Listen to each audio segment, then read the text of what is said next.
जी अस्सलाम वालेकुम। KF5 lecture 61 start करें भाई। बातें फिर मैं भी करने लग जाऊंगा, बातें बस कर दें। अच्छा जी, कल आपको सवाल होमवर्क में दिया था and that was on page number, if you please tell me, 567। ये जो IS 12 का सवाल था, कितने लोगों से हो गया था ये कल वाला जो टेस्ट में आया था? अच्छा, आधा हो गया था, आधे से ज्यादा हो गया था? आधे से ज्यादा हो गया था। अच्छा, पेज नंबर 567। अब कल आपने मुझे बताने के क्लास के बाद आधा घंटा IS 12 के MCQ डिस्कस करने हैं, IFRS 8 के करने हैं या टर्म टेस्ट डिस्कस करना है? अच्छा जी, IFRS 8 ये कल सवाल आपको होमवर्क में दिया था और अब मैं बिल्कुल इस सवाल को पढ़ नहीं रहा, मैं सिर्फ इस सवाल की रिकॉन्सिलिएशन आपको बना के देने लगा हूं। अगर किसी ने सवाल नहीं भी किया तो बिल्कुल परेशान ना हो, उसके लिए बड़े बड़े मसाइल हैं आगे, परेशान अभी से होने लग जाए। अच्छा, तो मोबाइल था, वॉशिंग मशीन था, हीटर था, कूलर था, ओवन था और टोटल था। ये मेरी वर्किंग 1 थी। वर्किंग 1 से आप लोगों ने रिपोर्टेबल ऑपरेटिंग सेगमेंट कौन कौन से निकाले थे?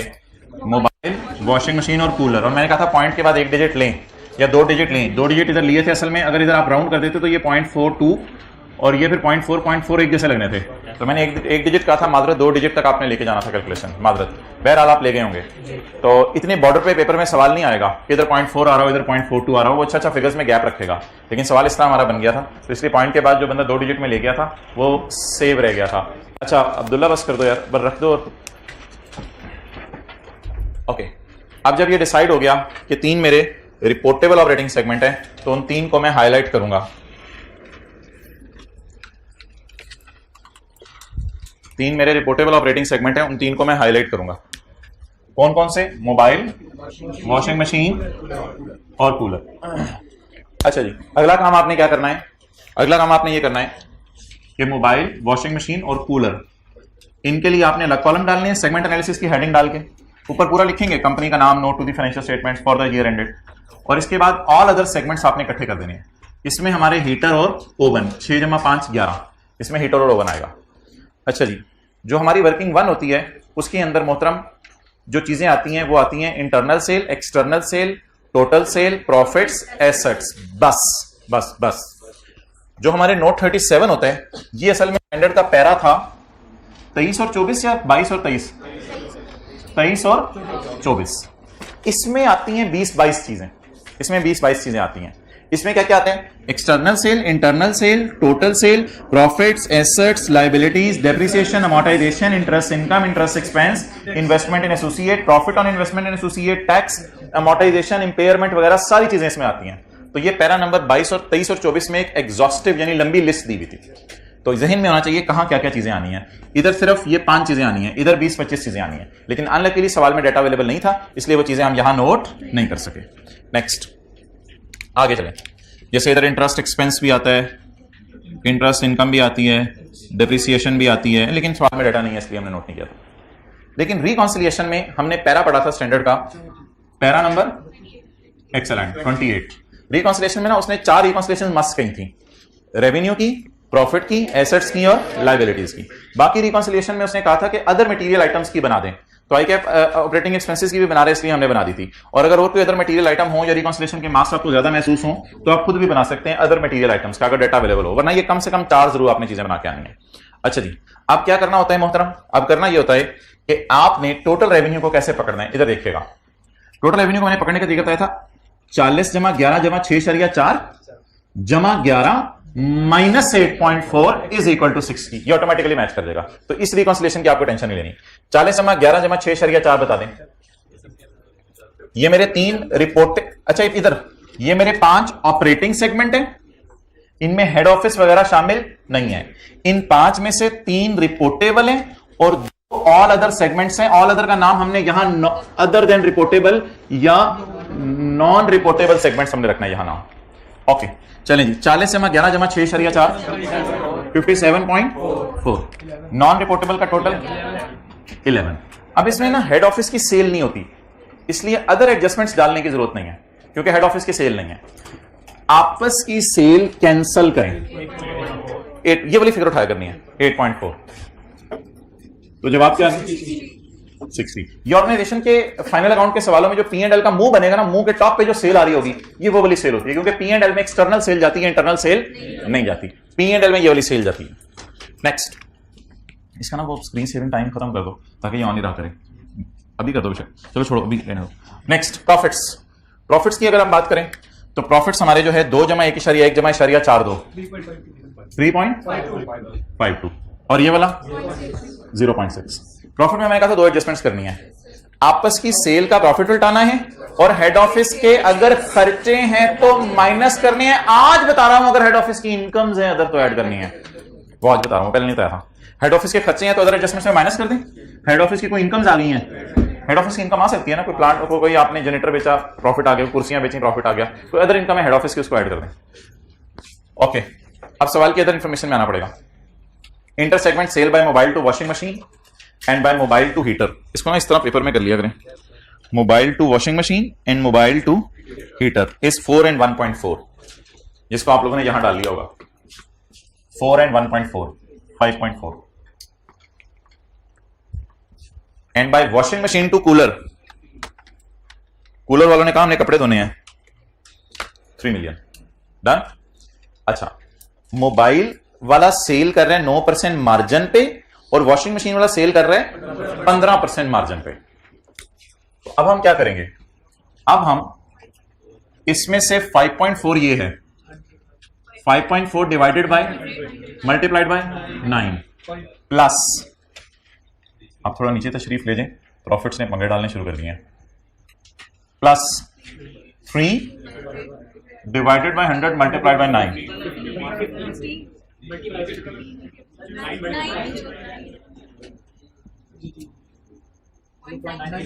0.9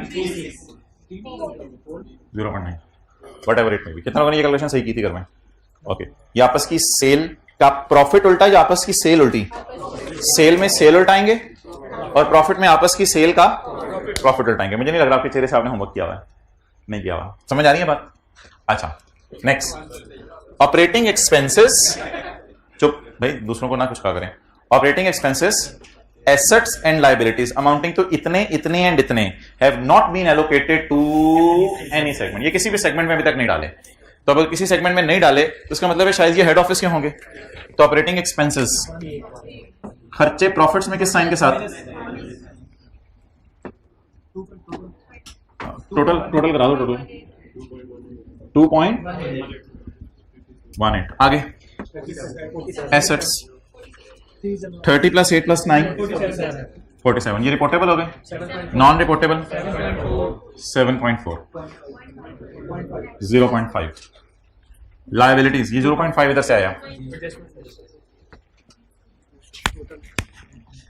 लायबिलिटीज 1.5 जमा 2 2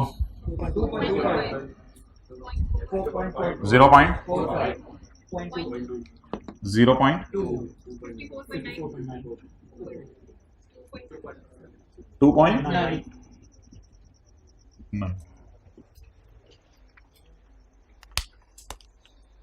ओके, अब इसके बाद सिर्फ आपके समझने के लिए note number 37.2 entity wide disclosures. Entity wide disclosure में प्रोडक्ट वाइज सेल देनी है, वो यहां अवेलेबल है। पहला डिस्क्लोजर था एंटिटी वाइड में, आज आपको सफे भी बांट दिए हैं, कल ऑनलाइन में नोट्स अपलोड हो गए थे। एंटिटी वाइड डिस्क्लोजर में पहला प्रोडक्ट वाइज डिस्क्लोजर था, दूसरा डिस्क्लोजर था पाकिस्तान एंड फॉरेन सेल। तो दूसरा जो डिस्क्लोजर था वो था external sale and non current assets. नहीं, इंटरनल सेल नहीं, external sale and non current assets. उसमें फिर एक्सटर्नल सेल पाकिस्तान, इस तरह कर लें, एक्सटर्नल सेल जैसे मर्जी कर लें, पाकिस्तान और अगर फॉरेन में मटेरियल है तो अलग अलग, और non current assets. Non current assets Pakistan में कितने पड़े हुए हैं और फॉरेन में। ये हो गया क्या कहते हैं एंटिटी वाइड डिस्क्लोजर का दूसरी चीज। और तीसरा फिर एक अंग्रेजी का फिक्रा बनना था 37.3 reliance on major customer. Major customer पे आपने जो रिलायंस करनी है वो। So that is all about disclosures. इसके अलावा कुछ थ्योरेटिकल डिस्क्लोजर्स भी हैं, वो भी मैं डिस्कस करता हूँ। तो ये मैंने आपको सिर्फ एक फॉर्मेट सा बनाया, समझाने के लिए बताया है, लेकिन ये ज़रूरी नहीं है कि सवाल में डाटा अवेलेबल नहीं है इसलिए ये वाला और वो वाला नहीं बन सकता। डन हो गया। अच्छा, असल में ना यही वाली जो एक्सटर्नल सेल होती है ना 60 रुपए की, ये जो 60 रुपए की एक्सटर्नल सेल होती है, इसी 60 रुपए की एक्सटर्नल सेल का यहां पे ब्रेकअप आ जाता है पाकिस्तान और फॉरेन कंट्री में। लेकिन एसेट्स ये वाले नहीं होते, क्योंकि इधर तो सारे एसेट्स होंगे, केमिकल मोबाइल वालों का कैश भी, बैंक भी, डेटर भी, लैंड भी, बिल्डिंग भी, और इधर एसेट्स होंगे नॉन करंट पाकिस्तान और फॉरेन कंट्री के। और जो रिलायंस ऑन मेजर कस्टमर है वो तो सिर्फ वो कस्टमर होगा जिसमें 10% से ज्यादा एक्सटर्नल सेल है, यानी जिसको 6 मिलियन की सेल है या 6 से ज्यादा की सेल है। ओके, अब हम इंशाल्लाह 10 से 15 मिनट में कोशिश करते हैं स्टैंडर्ड का थ्योरेटिकल पोर्शन जो है वो ओवर कर दें, और फिर हम मूव करेंगे IAS 12 की तरफ, और फिर हम मूव करेंगे IFRS 16 की तरफ, क्योंकि आज का दिन खींचतान के वॉल्यूम 1 पे मैं लगा रहा हूं, आपको आज का दिन दे रहा हूं, वॉल्यूम 2 कल तक ले आए।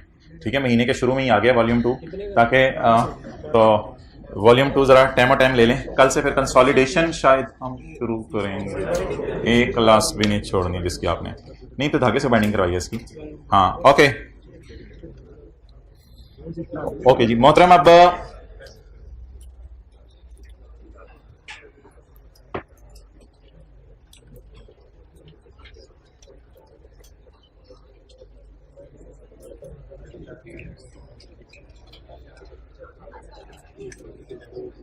Okay, Marhaba Marhaba my dear. अच्छा जी,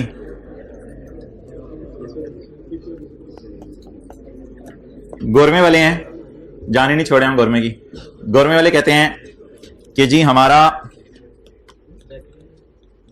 न्यूज चैनल भी है, हमारा जी मैगजीन भी है, हमारा जी रेस्टोरेंट भी है, और हमारा जी क्या कहते हैं, सबर मैं अपनी तरतीब जरा सोच रहा हूँ कोई कॉन्सेप्ट मैंने देना है। अच्छा, शॉपर कहां से आ गए, रेस्टोरेंट भी है, और हमारा जो है वो क्या कहते हैं बेकरी भी है, बेकरी भी है, फर्नीचर भी हम बेचते हैं, हमारी फर्नीचर की दुकान है, मेडिसिन भी है, हेड ऑफिस भी है, ये सारी चीजें। ठीक है जी, तो अभी हम गोरमे पे ही हैं, आप टाइम पे आए हो। There is a concept of aggregation, there is a concept of aggregation. Standard कहते हैं आपको इसकी इजाजत है कि आप एग्रीगेशन कर लो। ये एक ऑपरेटिंग सेगमेंट हो गया आपका, ये आपका दूसरा ऑपरेटिंग सेगमेंट हो गया, ये आपका तीसरा ऑपरेटिंग सेगमेंट हो गया, और ये आपका चौथा ऑपरेटिंग सेगमेंट हो गया। You have only 4 operating segments, you can aggregate, there is a new concept, you can aggregate. अगर आपको लग रहा है न्यूज चैनल और मैगजीन एक ही टाइप की चीज है, both are modes of communication. अखबार में या तो किसी बंदे को बिठा के मुंह से बुलवा दें या सफे पे छाप के अगले को दे दें, आपको अगर दोनों की नेचर सेम लग रही है, you can aggregate, you can combine, but you can't say कि मैगजीन और फर्नीचर एक चीज है। Okay, and restaurant and bakery you can combine, you can combine restaurant and bakery you can combine. उधर भी जो खाने पीने की चीजें जो है वो आप बेकरी के ऊपर लोग आ रहे हैं और आके खरीद रहे हैं, रेस्टोरेंट के अंदर भी आप कुर्सियों पे बस बिठा के खिला रहे हैं, बस ये फर्क है, उधर हल्का फुल्का सा फर्क है, इनकी नेचर दोनों की सेम है, यू कैन कंबाइन। एक बंदा है, उसके बड़े मल्टीपल कारोबार हैं, वो मिसाल के तौर पे कहते हैं मैं एसी भी बनाता हूं, वो मिसाल के तौर पे कहते हैं मेरा ट्रांसपोर्ट का भी बिजनेस है। अब ट्रांसपोर्ट के बिजनेस में उसके जहाज भी उड़ते हैं, उसकी बसें भी चलती हैं, तो जहाज और बसों को शायद वो इकट्ठा कर ले, क्योंकि जहाज बस में, बस जहाज में, जहाज और बसों को इकट्ठा कर ले, या फिर वो दूसरा बिजनेस ये कर ले। तो एग्रीगेशन की इजाजत है, एग्रीगेशन की कम करो सेगमेंट्स, ऑपरेटिंग सेगमेंट्स को कम करो। कम करने का तरीका यह है कि ऑपरेटिंग सेगमेंट्स को एग्रीगेट करते रहो। अब हमारे कितने ऑपरेटिंग सेगमेंट्स हो गए? 4।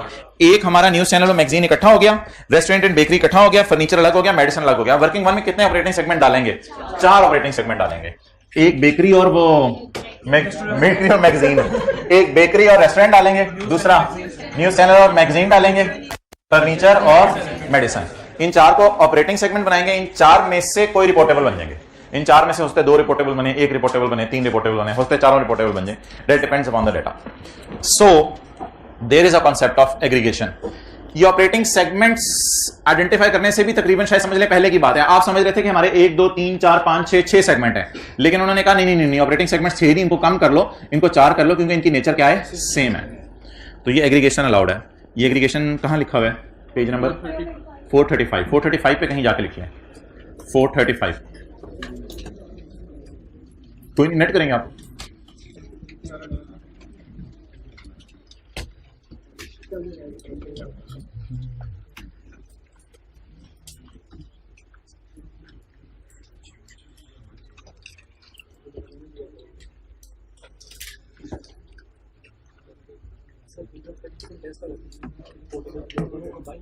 हाँ हाँ हाँ, ओके नेक्स्ट, एग्रीगेशन।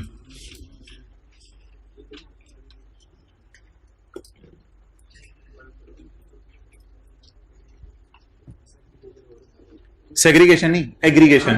हद होगी यार, पूरी रात रोंदे रहे, सेग्रीगेट करा छड़े, असि एग्रीगेट करा रहे हैं। Okay, aggregation of segments. Operating segment often exhibit similar long-term financial performance. Similar long-term financial performance. If they have similar economic characteristics. इनकी economic characteristics सेम है। उधर भी लोग खाने पीने आते हैं, इधर भी लोग खाने पीने आते हैं। कई लोग जो है वो खबरें सुनना पसंद करते हैं, कई पढ़ना पसंद करते हैं। For example similar long term average gross margin, और इनमें ना ग्रॉस मार्जिन भी सिमिलर होते हैं। ग्रॉस मार्जिन या ग्रॉस प्रॉफिट ऑलमोस्ट सिमिलर होते हैं। अगर आपको लग रहा है सिमिलर नहीं है तो आप इनको अलग अलग कर लें, लेकिन अगर आपको लग रहा है कि गुलाब जामुन मिसाल के तौर पे बनाने में 5 रुपए आते हैं और 8 रुपए का बिकता है, तो वो दुकान के ऊपर भी आप रख दें या रेस्टोरेंट के ऊपर भी आप बंदे को बिठा के खिला दें, तकरीबन एक ही प्रॉफिट आपने कमाना है। तो अगर आपको चीजों के ग्रॉस, ये देखें, ये बात ना मैंडेटरी नहीं है कि आप एग्रीगेशन करें, लेकिन अगर आपको लग रहा है कि ग्रॉस मार्जिन टाइप और इनकी फ्यूचर ग्रोथ सेम है तो आप एग्रीगेशन कर लें तो बेहतर है।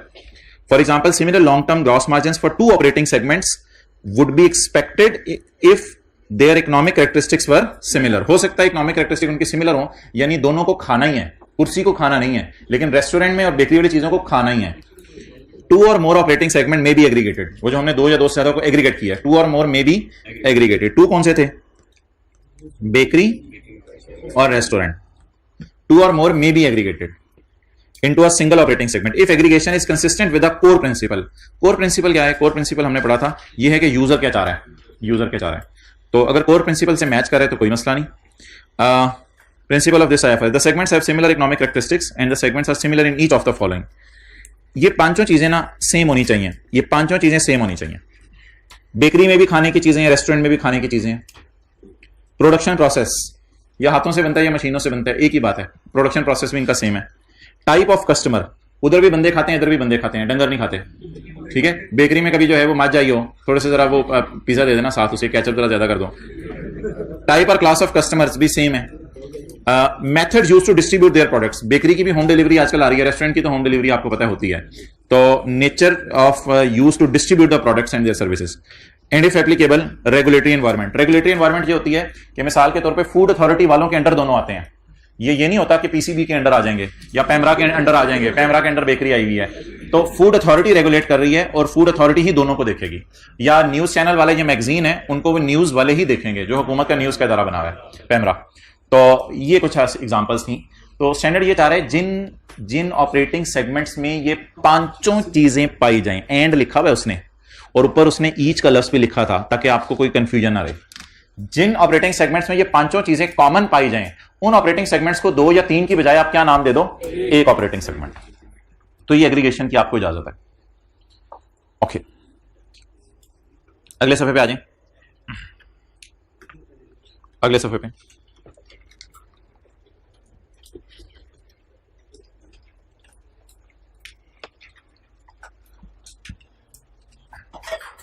यार ये बात ना उसी की कंटिन्यूएशन में है। पैरा नंबर ये 12 था ना एग्रीगेशन का, पैरा 12, तो ये लिख लें पैरा 12 की कंटिन्यूएशन में है, पैरा 12 यानी एग्रीगेशन की बात ही दोबारा करने लगा है। पैरा 14 अगले सफे पे, पैरा 12 वाला ही रिपीट करने लगा है। रेपिटेशन क्या है?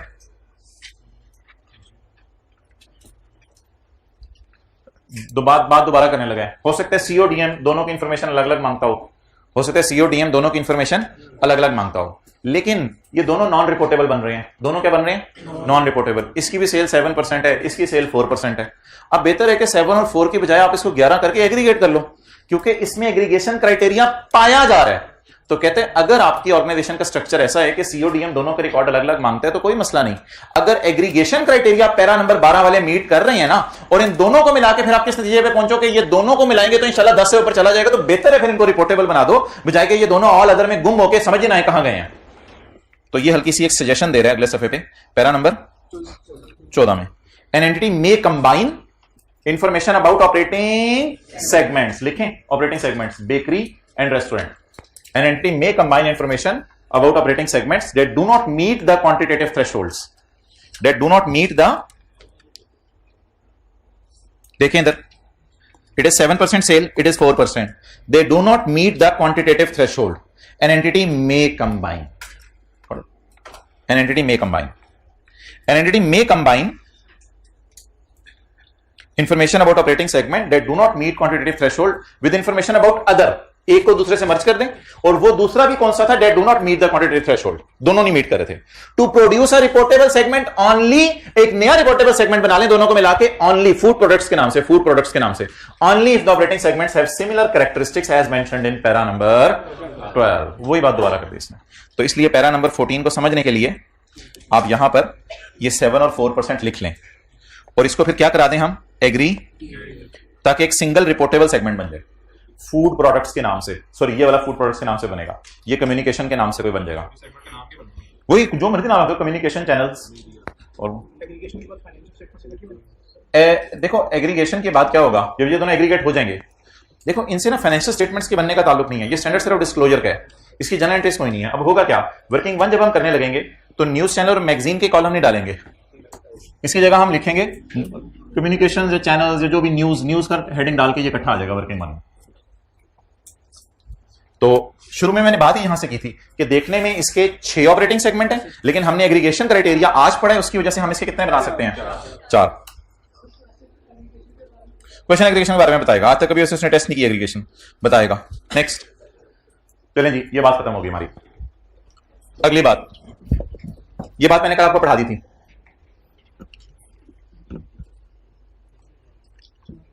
कौन कौन सा साल जाते हुए मशवरा मांगा था, कौन कौन सा साल लिखा था मैंने, 2010 और 2011. कोई सेगमेंट है, इधर 12% था इस साल, और इधर बेचारा गिर के 7% रह गया.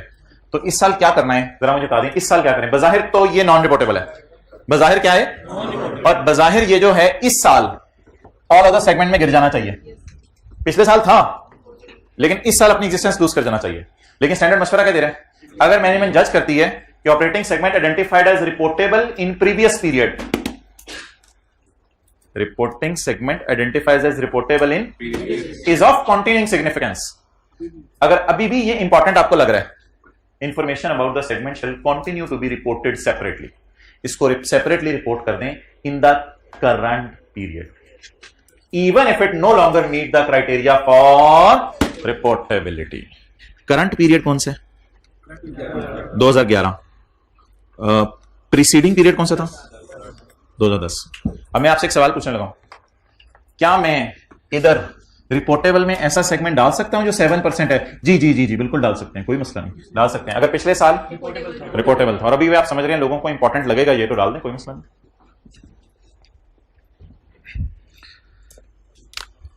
Okay, practical limits. Practical limit आपको बताने की जरूरत ही नहीं है. मैक्सिमम कितने सेगमेंट हो सकते हैं, 10 ही हो सकते हैं, क्योंकि 100 का 10% लेंगे तो 10 आता है. तो मैक्सिमम एक ऑर्गेनाइजेशन कितने कॉलम डाल सकती है, mobile, washing machine, heater, cooler, oven, maximum 10 column ही डाल सकती है ना. तो 10 से ज्यादा कॉलम तो डालने की कोई तुक भी नहीं बनती. तो कहते हैं प्रैक्टिकली मैं आपको बता रहा हूं, आमतौर पर ऑर्गेनाइजेशन ज्यादा भी कॉलम डालने पे आए तो मैक्सिमम कितना डाल सकती है, 10. मिसाल के तौर पर इसकी सेल है 100 मिलियन, तो एक सेगमेंट की सेल 10, दूसरे की 10, तीसरे की 10, चौथे की 10, पांचवें की 10, छठे की 10, सातवें की 10, आठवें की 10, नौवें की 10, 10वें की 10. अब 10 और मोर को हमने बनाना था ऑपरेटिंग सेगमेंट रिपोर्टेबल, तो अब तो इसके 10 के 10 हो जाएंगे. लेकिन 10 से ज्यादा कहते हैं मेरा नहीं ख्याल कुछ पॉसिबल ही नहीं हो सकता कि 10 से ज्यादा बने. 10 से ज्यादा कैसे बन सकते हैं, 9 आपके बन गए 10% वाले और 2 आपके 5-5 वाले बन गए. अब 12 तो अब 9, 10, 11 सेगमेंट तो नहीं हो सकते आपके, क्योंकि वो दोनों 5-5 वाले हैं. तो प्रैक्टिकल लिमिट क्या है स्टैंडर्ड में, मैक्सिमम कितने ऑपरेटिंग सेगमेंट बन सकते हैं, जल्दी बोलें, 10. Maximum reportable operating segments can be 10, इससे ज्यादा हो नहीं सकते, क्योंकि 100 का 10% 10. There may be a practical limit to the number of reportable segments. That an reportable की practical limit है, reportable की. That an entity is separately disclosed. Separately disclosed का बार बार क्या मतलब होता है, separately disclosed. ये देखना, ये तीनों separately हैं और ये combine किया हुआ है. That may be separately disclosed, beyond which segment information may become too detailed. अगर इससे ज्यादा आप जाओगे आगे तो इतनी डिटेल में चले जाओगे, 11-12 सफे होंगे, कहां से भरोगे चीजें, क्या करने लग जाओगे. Although no precise limit has been determined, कहते हैं हमने कुछ आपको ज्यादा लिमिट्स नहीं बताई, as number of segments that are reportable in accordance with para 13 to 18 increases above 10. कहते हैं 10 से बढ़ना मुनासिब नहीं है। The entity should consider whether a practical limit has been reached. तो आप देखते रहे प्रैक्टिकल लिमिट रीच करे या नहीं। असल में 10 से ज्यादा पता क्यों हो सकते हैं? 10 से ज्यादा इसलिए हो सकते हैं, एक वजह ये भी हो सकती है कि यूजर की बड़ी डिमांड्स हो कि यार चाहे 10% के टेस्ट फेल भी हो रहा है फिर भी हमें बड़ा इंपॉर्टेंट लग रहा है, तो आप इसको डाल दो बीच में। तो ऐसी सूरत में कहते हैं मेरी तो मशवरा यही है, प्रैक्टिकल लिमिट 10 से इससे ज्यादा ना ही डालो, otherwise information will become too detailed. तो बस छोटा सा सवाल के एमसीक्यू में आ सकते हैं कि प्रैक्टिकल लिमिट कितने सेगमेंट्स की है? 10 की है। कंपैरेटिव इंफॉर्मेशन कल आपको बता दी थी, इसमें आपको उल्टी मिसाल दी थी। कौन सी मिसाल दी थी? ये 2010 है, ये 11 है। 10 में ये फारक था, 11 में इसने बड़ा रंग दिखाया अपना। पिछले टेस्ट में फारक था, इस टेस्ट में आसमानों पे पहुंच गया। अब इफ एन ऑपरेटिंग सेगमेंट, आप स्टैंडर्ड ये पूछ रहे कि इसके पिछले टेस्ट के मार्क्स भी बताए जाए या ना बताए जाए? अच्छा, if an operating segment is identified as reportable in current period, it is identified as reportable in accordance with the quantitative segment data for prior period presented for the comparative purposes shall be restated। restate का मतलब क्या होता है? दोबारा data prepare करो पिछले साल का, रीस्टेट करो। shall be restated to reflect the newly reportable segment as a separate, उसे सेपरेट बना दो। even if that segment did not satisfy the criteria in para 13 in prior period। पिछले साल तो फेल हो गया था इसका टेस्ट। अनलेस, लेकिन ऐसा ना करो, अगर आपको मुश्किल लग रहा है ना करो। Unless the necessary information is not available, और अगर अवेलेबल करना चाहें तो उसको बनाने की कॉस्ट इतनी आ जानी है, इतना ज्यादा टाइम लगाना पड़ना है कि वो चीजें मिलनी नहीं। तो एक ऑर्गेनाइजेशन कहती है जी मैं एसी बेचती हूं, एसी की सेल मेरी 13% हो गई है, पिछले साल एसी की सेल 7% थी। तो अगर आपको लगे कि पिछले साल का डाटा नहीं मिल रहा तो वेल एंड गुड, लेकिन अगर आपको पिछले साल का डाटा आसानी से मिल जाता है तो फिर इसने लफ्ज यूज किया है segment data for prior period presented for compare shall be restated. फिर आपको करना पड़ेगा रीस्टेट। किस सूरत में रिलैक्सेशन है? जब आपको लगे महंगा काम होगा या इंफॉर्मेशन इज नॉट अवेलेबल।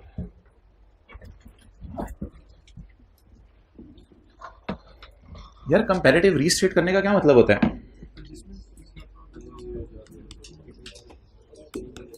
10 की जब फाइनेंशियल स्टेटमेंट यूजर के घर में गई होंगी तो उसमें 10 का डाटा होगा और 9 का डाटा होगा, तो इसमें ये अपीयर नहीं हो रहा होगा। क्यों? क्योंकि 10 में नॉन रिपोर्टेबल था, 9 में भी नॉन रिपोर्टेबल होगा। लेकिन जब 11 की फाइनेंशियल स्टेटमेंट यूजर्स के पास जाएंगी तो इसमें 11 का डाटा भी होगा। और अब क्योंकि 11 में ये रिपोर्टेबल बन गया है तो कंपैरेटिव्स रीस्टेट करो, ढूंढो 10 का कितने थी, 10 की सेल कितनी थी, 10 के एसेट्स कितने थे, 10 की लायबिलिटीज कितनी थी, सारी चीजें 10 की रिकॉन्सिलेशन बनानी पड़ेगी, सब कुछ बनाना पड़ेगा आपको। ये मतलब होता है कंपैरेटिव रीस्टेट करने का। तो मिसाल के तौर पे इधर मैं कहता हूं अब मेरी 5 की सेल आ गई है और इधर जो है वो मेरी 3 की सेल थी, लेकिन ये 3 की सेल पिछले साल बताई नहीं थी यूजर को। क्यों नहीं बताई थी? तो जब 10 की फाइनेंशियल स्टेटमेंट गई होंगी तो उसमें 10 और 9 का डाटा भेजा होगा, 10 और 9 में ये नॉन रिपोर्टेबल था। लेकिन जब 11 की फाइनेंशियल स्टेटमेंट गई तो 11 और 10 का डाटा देना था, उसमें 11 में तो रिपोर्टेबल था लेकिन 10 में, लेकिन जान मार के हमने ये डाटा निकाल लिया। तो कंपैरेटिव्स रीस्टेट करने का ये मतलब होता है। अच्छा चलें, नोट नहीं करना, आपका दिल नहीं चाह रहा था।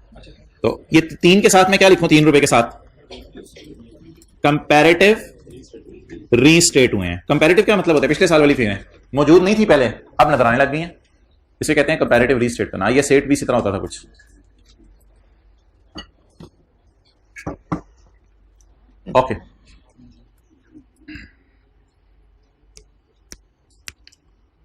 एक थोड़ी सी ना मेहनत करनी है आपने आज घर में जाके। जितने भी इंग्लिश के पैराज है ना उसमें उंगली रखनी है और उंगली रख के जरा उर्दू में अपने से बात करनी है कि ये पैरा क्या कह रहा है। आप उंगली रखेंगे ऑटोमेटिकली आपका दिल उर्दू बोलने लग जाएगा। तो हर पैरे पे उंगली रखनी है।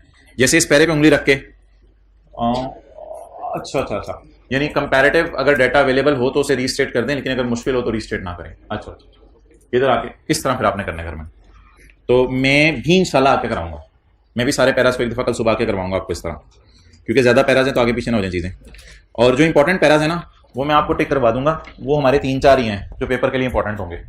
ज्यादा से ज्यादा पैरा 23, 24 और 28, और 1-2 और पैराज एग्रीगेशन क्राइटेरिया वाला हाईलाइट करा दूंगा। इतने ज्यादा पैराज जो हमने पढ़े हैं वो पेपर में शायद स्टैंडर्ड में आपको हाईलाइट करने की जरूरत नहीं है, वो किताब से भी पढ़ के आपको अंडरस्टैंडिंग हो जाएगी, ये बात काफी है।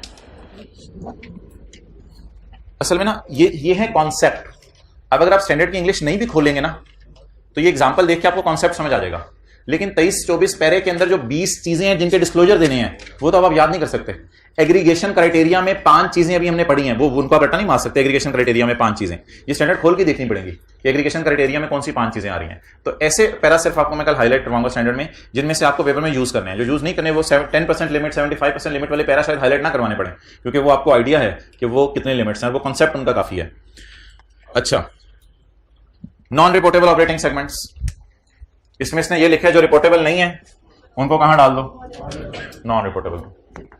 Information about other business activities and operating segments that are not reportable shall be combined.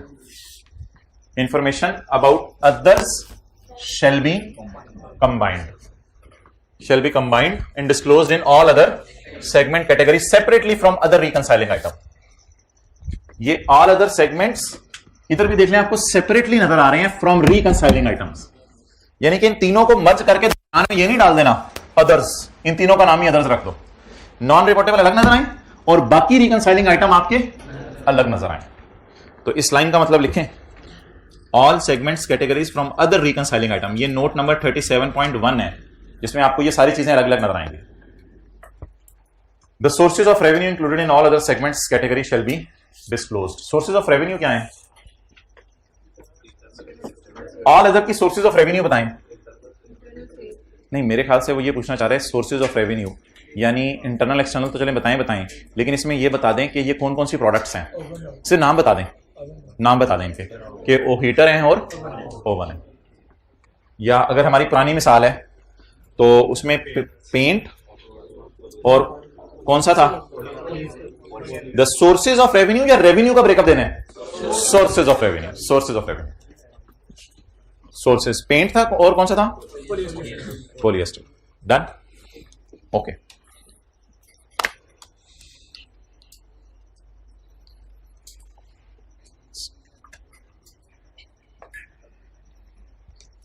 एक डिस्क्लोजर्स, बल्कि 2 डिस्क्लोजर्स, वो मैंने आपको व्हाइट बोर्ड पे शो नहीं कराए, वो है डिस्क्रिप्टिव डिस्क्लोजर्स। वो है डिस्क्रिप्टिव डिस्क्लोजर्स। वो क्या है?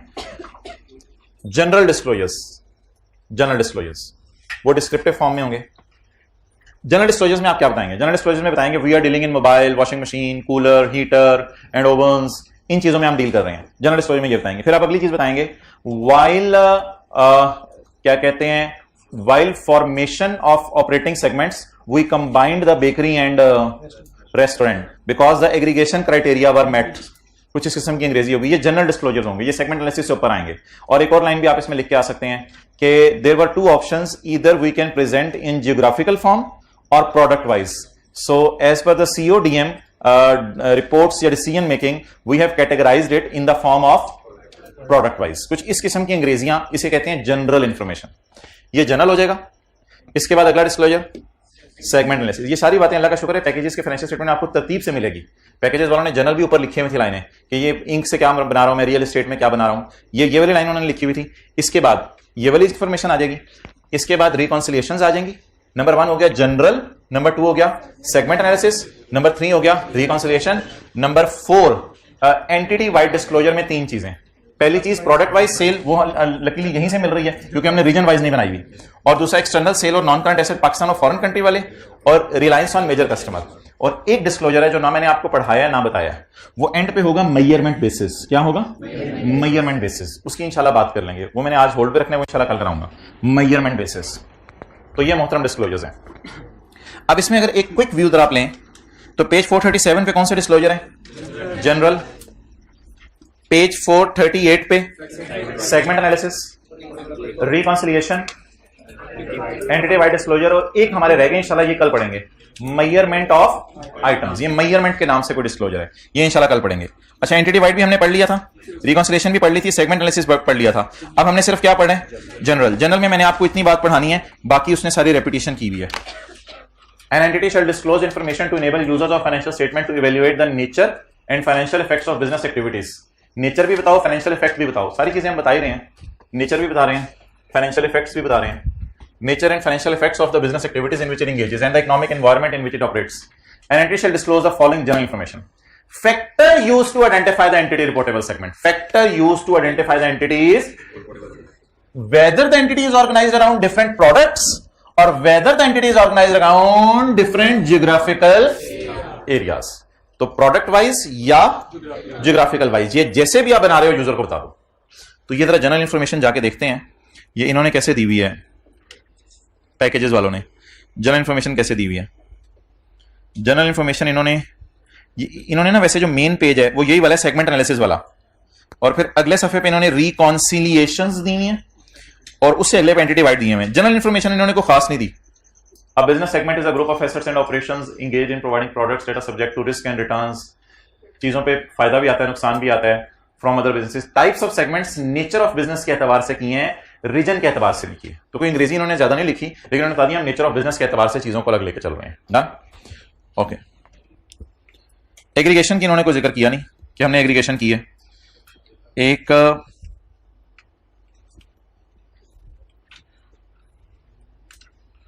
और चीज शायद इधर हो सकती है, इधर देखिएगा सेगमेंट के नाम से बोलो सारे जो मैं घुमा रहा हूं।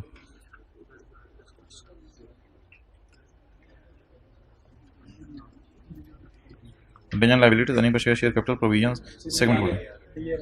अच्छा यार, ये कोई जनरल इंफॉर्मेशन इन्होंने दी हुई है, ये कोई जनरल इंफॉर्मेशन इन्होंने दी हुई है। Operating segments are reported in a manner consistent with the internal reporting, यानी जैसे सीओडीएम को बताते हैं वैसे ही हम आप लोगों को बता रहे हैं। The CODM who is responsible for allocating resources and assessing performance has been identified as BOD।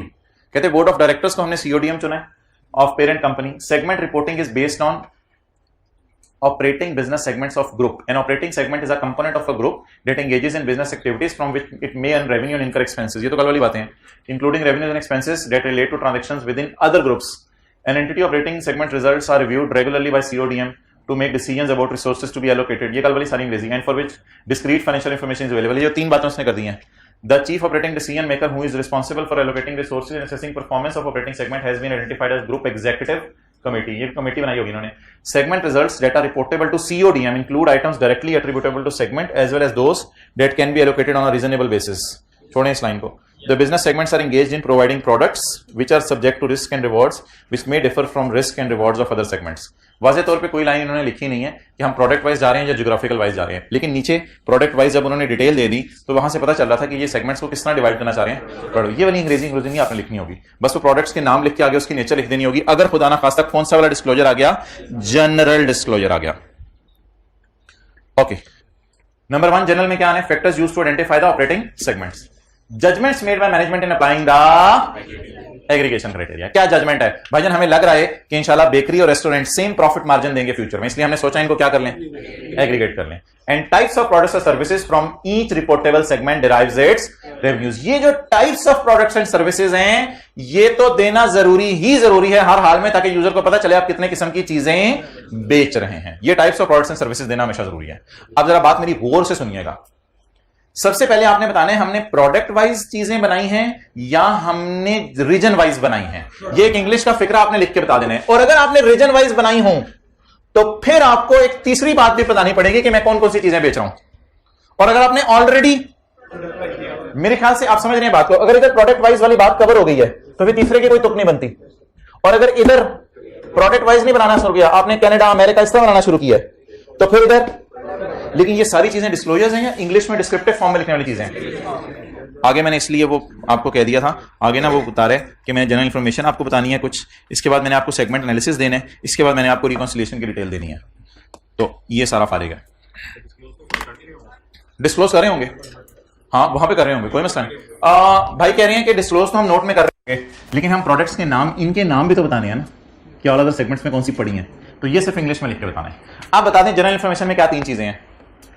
Number 1 product wise कर रहे हैं या रीजन वाइज, ये अंग्रेजी का फिक्रा लिख के बता दें। नंबर 2 एग्रीगेशन अगर हो रही है तो कैसे हो रही है। नंबर 3 अगर इधर रीजन वाइज है तो फिर प्रोडक्ट्स बता दें आप कौन कौन सी बेच रहे हैं। तो that was all about this. Now जी फैक्टर्स आप बताएं कि हमने क्या सोचा है कि प्रोडक्ट वाइज बनाना पसंद करेंगे या रीजन वाइज बनाना पसंद करेंगे, वो उससे बता दें फैक्टर्स। पास पेपर का क्वेश्चन 2 करें जी, पास पेपर का क्वेश्चन 2। अच्छा स्टैंडर्ड में बड़े आसान से होते थे और सिलेबस भी बड़ा स्मूथली चलता था। आई ने जब से ये थ्योरी की कोई ज्यादा डालनी शुरू कर दी ना स्टैंडर्ड से उठा के, तो टाइम सारा उसी पे लग जाता है। चलें जी question number 2। Roshni Limited is a listed company. Past paper question 2, page number 450. Roshni Limited is a listed company and is engaged in the manufacturing of textile products. ये टेक्सटाइल प्रोडक्ट्स बना रही है. RL generates 30% of its revenue from exports to Middle East. RL generates 30% of revenue from exports to RL generates 30% of revenue from sale to export. Sale का disclosure बनेगा इनका? जल्दी बताते नहीं बनेगा. और जो एक्सपोर्ट सेल हो रही है, यानी कि अगर मेरी सेल लाख रुपए है तो लाख का 30%, 30,000 मिडल ईस्ट को बेच रहा हूं, बाकी अपने पाकिस्तान में बेच रहा हूं. लाख की सेल का 30%, 30,000 मिडल ईस्ट की सेल हो गई, 70,000 पाकिस्तान की सेल हो गई.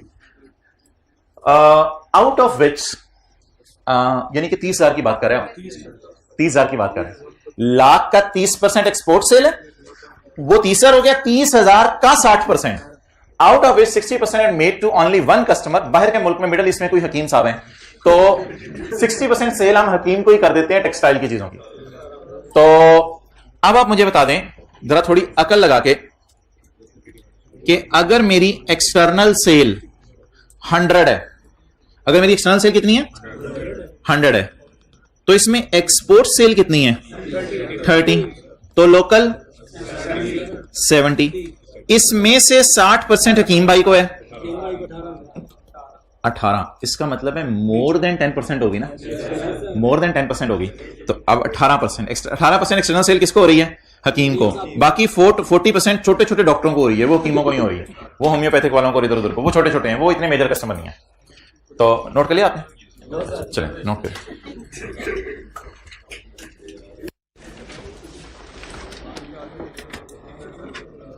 ये कौन से डिस्क्लोजर से सवाल शुरू कराया उसने?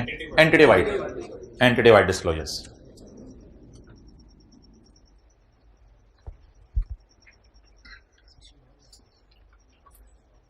ओके,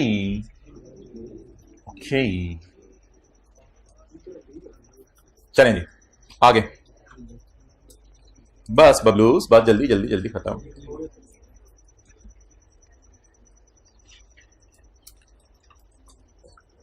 आरएल तो टेक्सटाइल बेच रही है, सिंगल ऑपरेटिंग सेगमेंट है. ना. Apart from external sale, some of these segments make internal sale. कुछ सेगमेंट्स इंटरनल सेल भी कर रहे हैं, तो एक्सटर्नल सेल भी हो रही है, इंटरनल सेल भी हो रही है. Following amounts have been extracted from the financial statements for the year ended. इसने ना ये वाले कॉलम्स दिए हैं,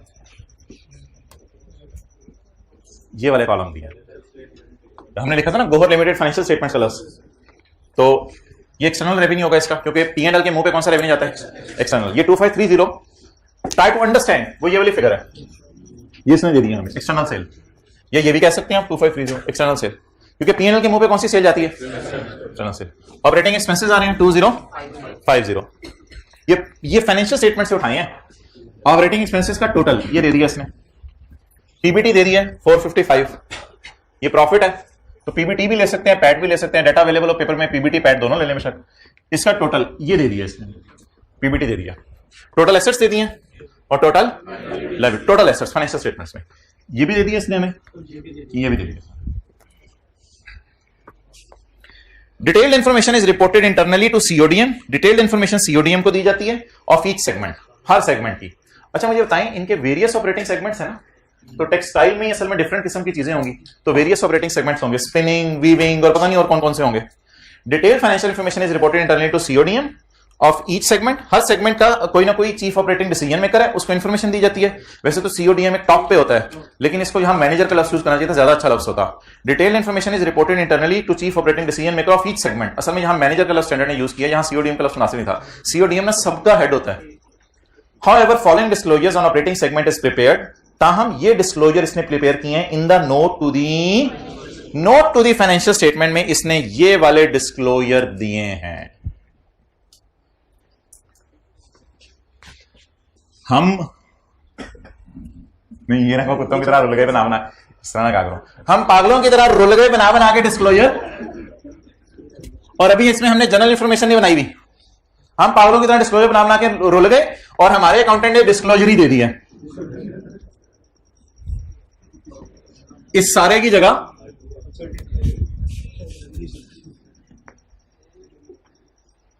और मैं एक मिसाल देता हूं आपको.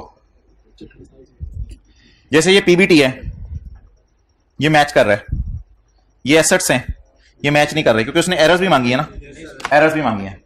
तो अब उसने ये जो डिस्क्लोजर बना के दिए हैं हमें, सवाल ये है कि उसमें एरर्स भी बतानी है, गलतियां क्या हैं, और ओमिशंस भी बतानी है, यानी क्या चीजें भूलें आप। भूलने वाली चीजें तो मैं आपको 20-25 बता सकता हूं, आई के अपने 5-6 लिखी हैं, सिर्फ भूलने वाली चीजें तो 20-25 हो सकती हैं जो डिस्क्लोजर के अंदर भूली हैं। वो हम पैरा 22, 23, 24 देख लेंगे, इंशाल्लाह चीजें पता चल जाएंगी हमें। अच्छा, इस ऑर्गेनाइजेशन ने ना एक तो ना जुगाड़ लगाई है, यानी डायरेक्ट फौरन ना इसने एक डिस्क्लोजर बनाया है। इसने क्या किया, अच्छा कुछ ऑर्गेनाइजेशंस इस तरह डिस्क्लोजर बनाती हैं, वो क्या करती हैं, कुछ ऑर्गेनाइजेशंस 37 और 37.1 नहीं बनाती, समझते रहिएगा बात को, वो 37 और 37.1 को इकट्ठा करके बना देती हैं।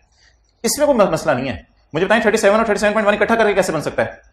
नहीं, इधर देखें, 37 और 37.1 इकट्ठा करके कैसे बन सकता है यार। आप रिपोर्टेबल में 3 कॉलम डाल दें, 1 2 3 बन गया। रिपोर्टेबल में 3 कॉलम डाल दें, 37 बनाने की जरूरत ही नहीं। दीवाने या पागल है 37 बनाए, वो तो आई कैप ने पता नहीं जिन फाइनेंशियल स्टेटमेंट से उठाया हुआ है वो 37 37.1 अलग अलग बनाते हैं, अक्सर लोग अलग अलग बनाते हैं, इस लाइक ने भी अलग बनाया हुआ है। लेकिन बहुत सी दुनिया में कंपनी 37 और 37.1 अलग अलग नहीं बनाती, 37 और 37.11 की अलग अलग तुक भी नहीं है। अगर आपके पास पेपर में बहुत खुला सफा मिल जाए आपको, यानी आपको जो है वो लैंडस्केप वाला सफा दे दे पेपर में, खुदा ना खास्ता इस अटेम्प्ट में, तो आप 37 37.1 ना बनाइएगा। आप मोबाइल, वॉशिंग मशीन और कूलर के ऊपर एक बड़ी हेडिंग डालिएगा reportable, mobile, washing machine, cooler, बड़ी हेडिंग डालिएगा रिपोर्टेबल, और ये तीनों अलग अलग दे दीजिएगा। बस ये तो एज इट इज उठा के लेके जाने होते हैं, ये यहां से आ जाएंगे, तो मेरे ख्याल से फिर भी टोटल सब कुछ इस तरह होगा। तो कैन आई इन तीनों को अगर मैं अलग अलग हेडिंग्स बना के यहां लिख दूं तो फिर 37 की जरूरत रह जाती है, फिर 37 की जरूरत नहीं रह जाती, डन हो गया। तो इसने कुछ इस किस्म की कोशिश की है, क्या किया है, स्पिनिंग, वीविंग, अदर्स में क्या है, एक मिनट, नॉन रिपोर्टेबल नहीं है अदर्स में नॉन रिपोर्टेबल नहीं है। भाईजन जो इसने प्रॉफिट मैच कराया ना, वो P&L के मुंह वाले प्रॉफिट से मैच करवाया। इसका मतलब है ये अदर सेगमेंट्स नहीं है, ये ना सिर्फ अदर सेगमेंट्स हैं बल्कि हेड ऑफिस के खर्चे वगैरह भी लेस करके टोटल से मैच करवा रहा है। यहां से तो बड़ा वाजे पता चल रहा है कि ये देखो 455 का प्रॉफिट है और 455 का प्रॉफिट है। इसका क्या मतलब है, ये एक सेगमेंट का प्रॉफिट है, ये दूसरे का प्रॉफिट है, और ये तीसरे चौथे का इकट्ठा करके प्रॉफिट है, या इसमें हेड ऑफिस के खर्चे भी माइनस हुए हैं जो प्रॉफिट मैच कर रहा है। तो इसलिए जो इसने फिगर्स आपको देने की कोशिश की है वो ऐसी देने की कोशिश की है कि इसने यहीं पे रिकॉन्सिलिएशन भी बना दी है।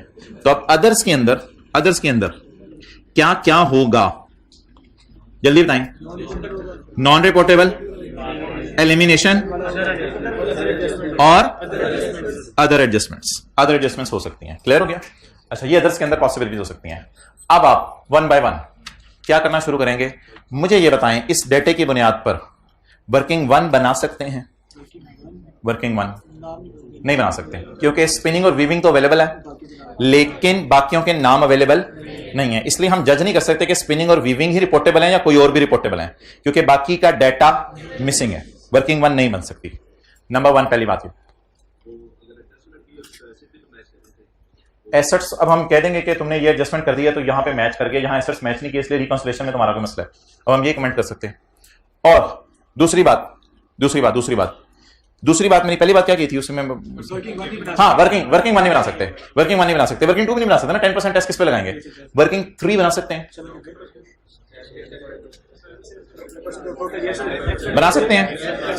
बनाएं, हिम्मत करें। एक्सटर्नल सेल दी हुई, एक्सटर्नल सेल इधर भी दी हुई है, एक्सटर्नल ही है ना, ट्राई करें जरा।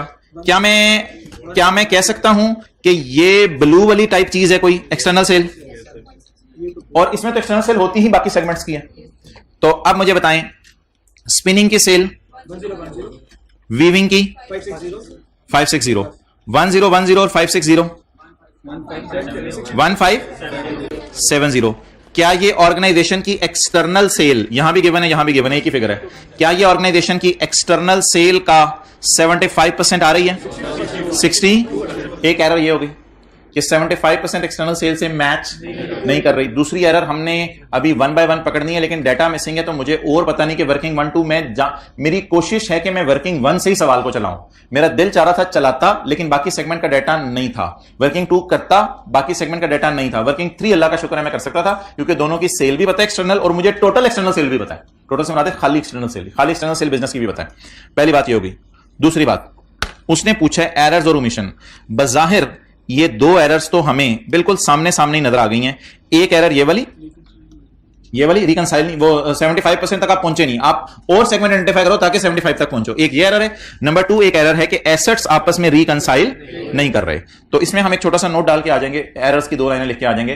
The external sale of spinning and weaving total is only 62% of external sale, thus more segments needs to be identified। ये एरर पहली हो गई।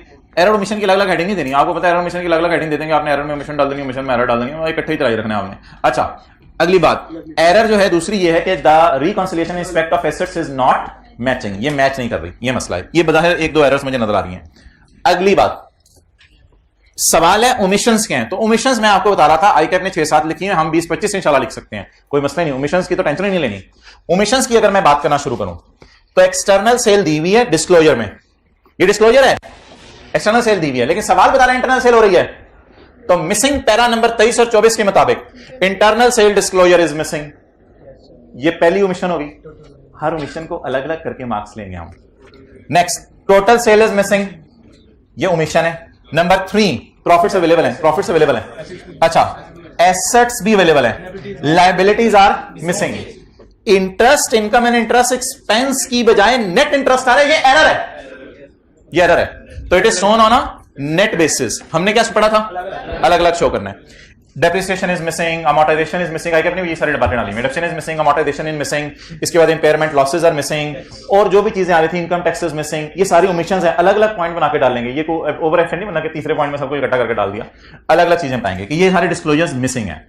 इसके बाद एक चीज जो उसने सोल्यूशन में नहीं लिखी हुई, रिकंसाइलिंग आइटम्स को इसने नॉन रिपोर्टेबल और अदर एडजस्टमेंट्स को इकट्ठा कर दिया, ये भी शायद एरर है, तो इसको इसे अलग अलग शो करना चाहिए था। तो ही शुड हैव सेग्रीगेटेड, अभी थोड़ी देर पहले मैंने अंग्रेजी भी पढ़ाई थी एक जगह पे, he should have segregated the non reportable segments and other adjustments, other adjustments को इसको अलग शो करना चाहिए था। ये भी इसके अंदर एरर समझ लें, ओमिशन समझ लें, जो मर्जी इसको समझ लें। इन द एंड ये इस डिस्क्लोजर को तो इसने चंडी करा दिया, इसको तो बिल्कुल इसने फारग कर दिया, इस डिस्क्लोजर को तो इसने लिफ्ट भी नहीं कराई, ये तो इसने बनाने की भी जहमत नहीं की। तो एंटिटी वाइड डिस्क्लोजर्स के अंदर ये दोनों ही मिसिंग है। उसमें हम लिख के आएंगे as we are doing external sale, so a disclosure of entity wide disclosure relating to external sale in country of domicile and foreign country is missing, ये missing है या is omitted while preparing this disclosure। Further non current assets, अब मैंने कहा omission में तो फिर check के रखें, हर किस्म की ओमिशन डालें। Further non current assets in Pakistan and foreign country are also omitted. As sale to Hakim is 18% of external sale, so we are relying on major customer, so this disclosure is also missing। बहरहाल solution में आपको सिर्फ 8-10 चीजें मिलेंगी, लिखने में आया 15, 16, 20 लिख सकते हैं। जनरल डिस्क्लोजर भी आप लिख सकते हैं मिसिंग है। In respect of general disclosures it is not mentioned that things are, ये अंग्रेजी में लिखना चाहिए था, इट इज नॉट मेंशन्ड कि things are divided product wise और ज्योग्राफिकल वाइज। अच्छा भैया मुझे ये बताएं, चलें सारी चीजें छोड़ें, मुझे ये बताएं इसमें से कोई 4-5 बातें कितने लोग लिखाते? 4-5 बातें जरा हाथ खड़ा करके बताएं। 8 नंबर थे, इंशाल्लाह 5-6 बातें लिख ही आ सकते हैं, लेकिन बात होती है हिम्मत करने की। और एक मसला सुन लें क्या होता है, वो मसला ये होता है कि आप कहते हैं नहीं यार ये इतनी सी बात अब मैं लिखूं कि डेप्रिसिएशन इज ओमिटेड, इसमें मुझे मार्क्स मिलेंगे, क्या मतलब अब ये डेप्रिसिएशन इज ओमिटेड, फिर मैं ये लिखूं कि इसके interest expense interest income is separately missing, इसमें मुझे मार्क्स मिलने हैं। गेम तो सारी हकीम की होगी कोई, या एक्सटर्नल सेल की होगी कोई, या ये जो एसेट्स मैच नहीं कर रहे ना, इन्हीं में कोई गेम छुपी हुई है। मैं सादा सादा बातें नहीं लिखता, ये जरा टेक्निकल और बारीक बातें निकालने की कोशिश करता हूं, तो सादा सादा बातों के जो नंबर होते हैं वो आप मिस कर जाते हैं। हाँ जी, हाँ इसको सॉल्व नहीं करना, redrafting of disclosure is not required. Disclosure को रीड्राफ्ट करने की जरूरत नहीं है यार। रीड्राफ्ट ना असल में इसलिए नहीं, हम कर भी नहीं सकते रीड्राफ्ट, क्योंकि स्पिनिंग वीविंग के अलावा डाटा नहीं है। लेकिन अगर भाई ने फरमाइश कर दी है तो हल्की फुल्की मैं आपको रीड्राफ्टिंग कर देता हूं, हल्की फुल्की रीड्राफ्टिंग। एक्सटर्नल सेल कितनी है? 2530। एक्सटर्नल सेल है 2530। इसमें से 30% किसको है? मिडल ईस्ट को, तो इसका 30% 1518 और 70% बैलेंसिंग 10 771। ये होगी थोड़ी सी रीड्राफ्टिंग ऑफ डिस्क्लोजर जो मुझसे मांगी नहीं। The entity is relying on Hakim, the entity is relying on Hakim because 10% of external sale are at least made to Hakim. नाम बदल दें, हकीम लिमिटेड कर देते हैं, नाम नहीं लिखना। ओ छा गए हैं आप लोग, छा गए आप लोग, एक्सेलेंट। नाम नहीं लिखना हकीम का, मसला हो जाएगा।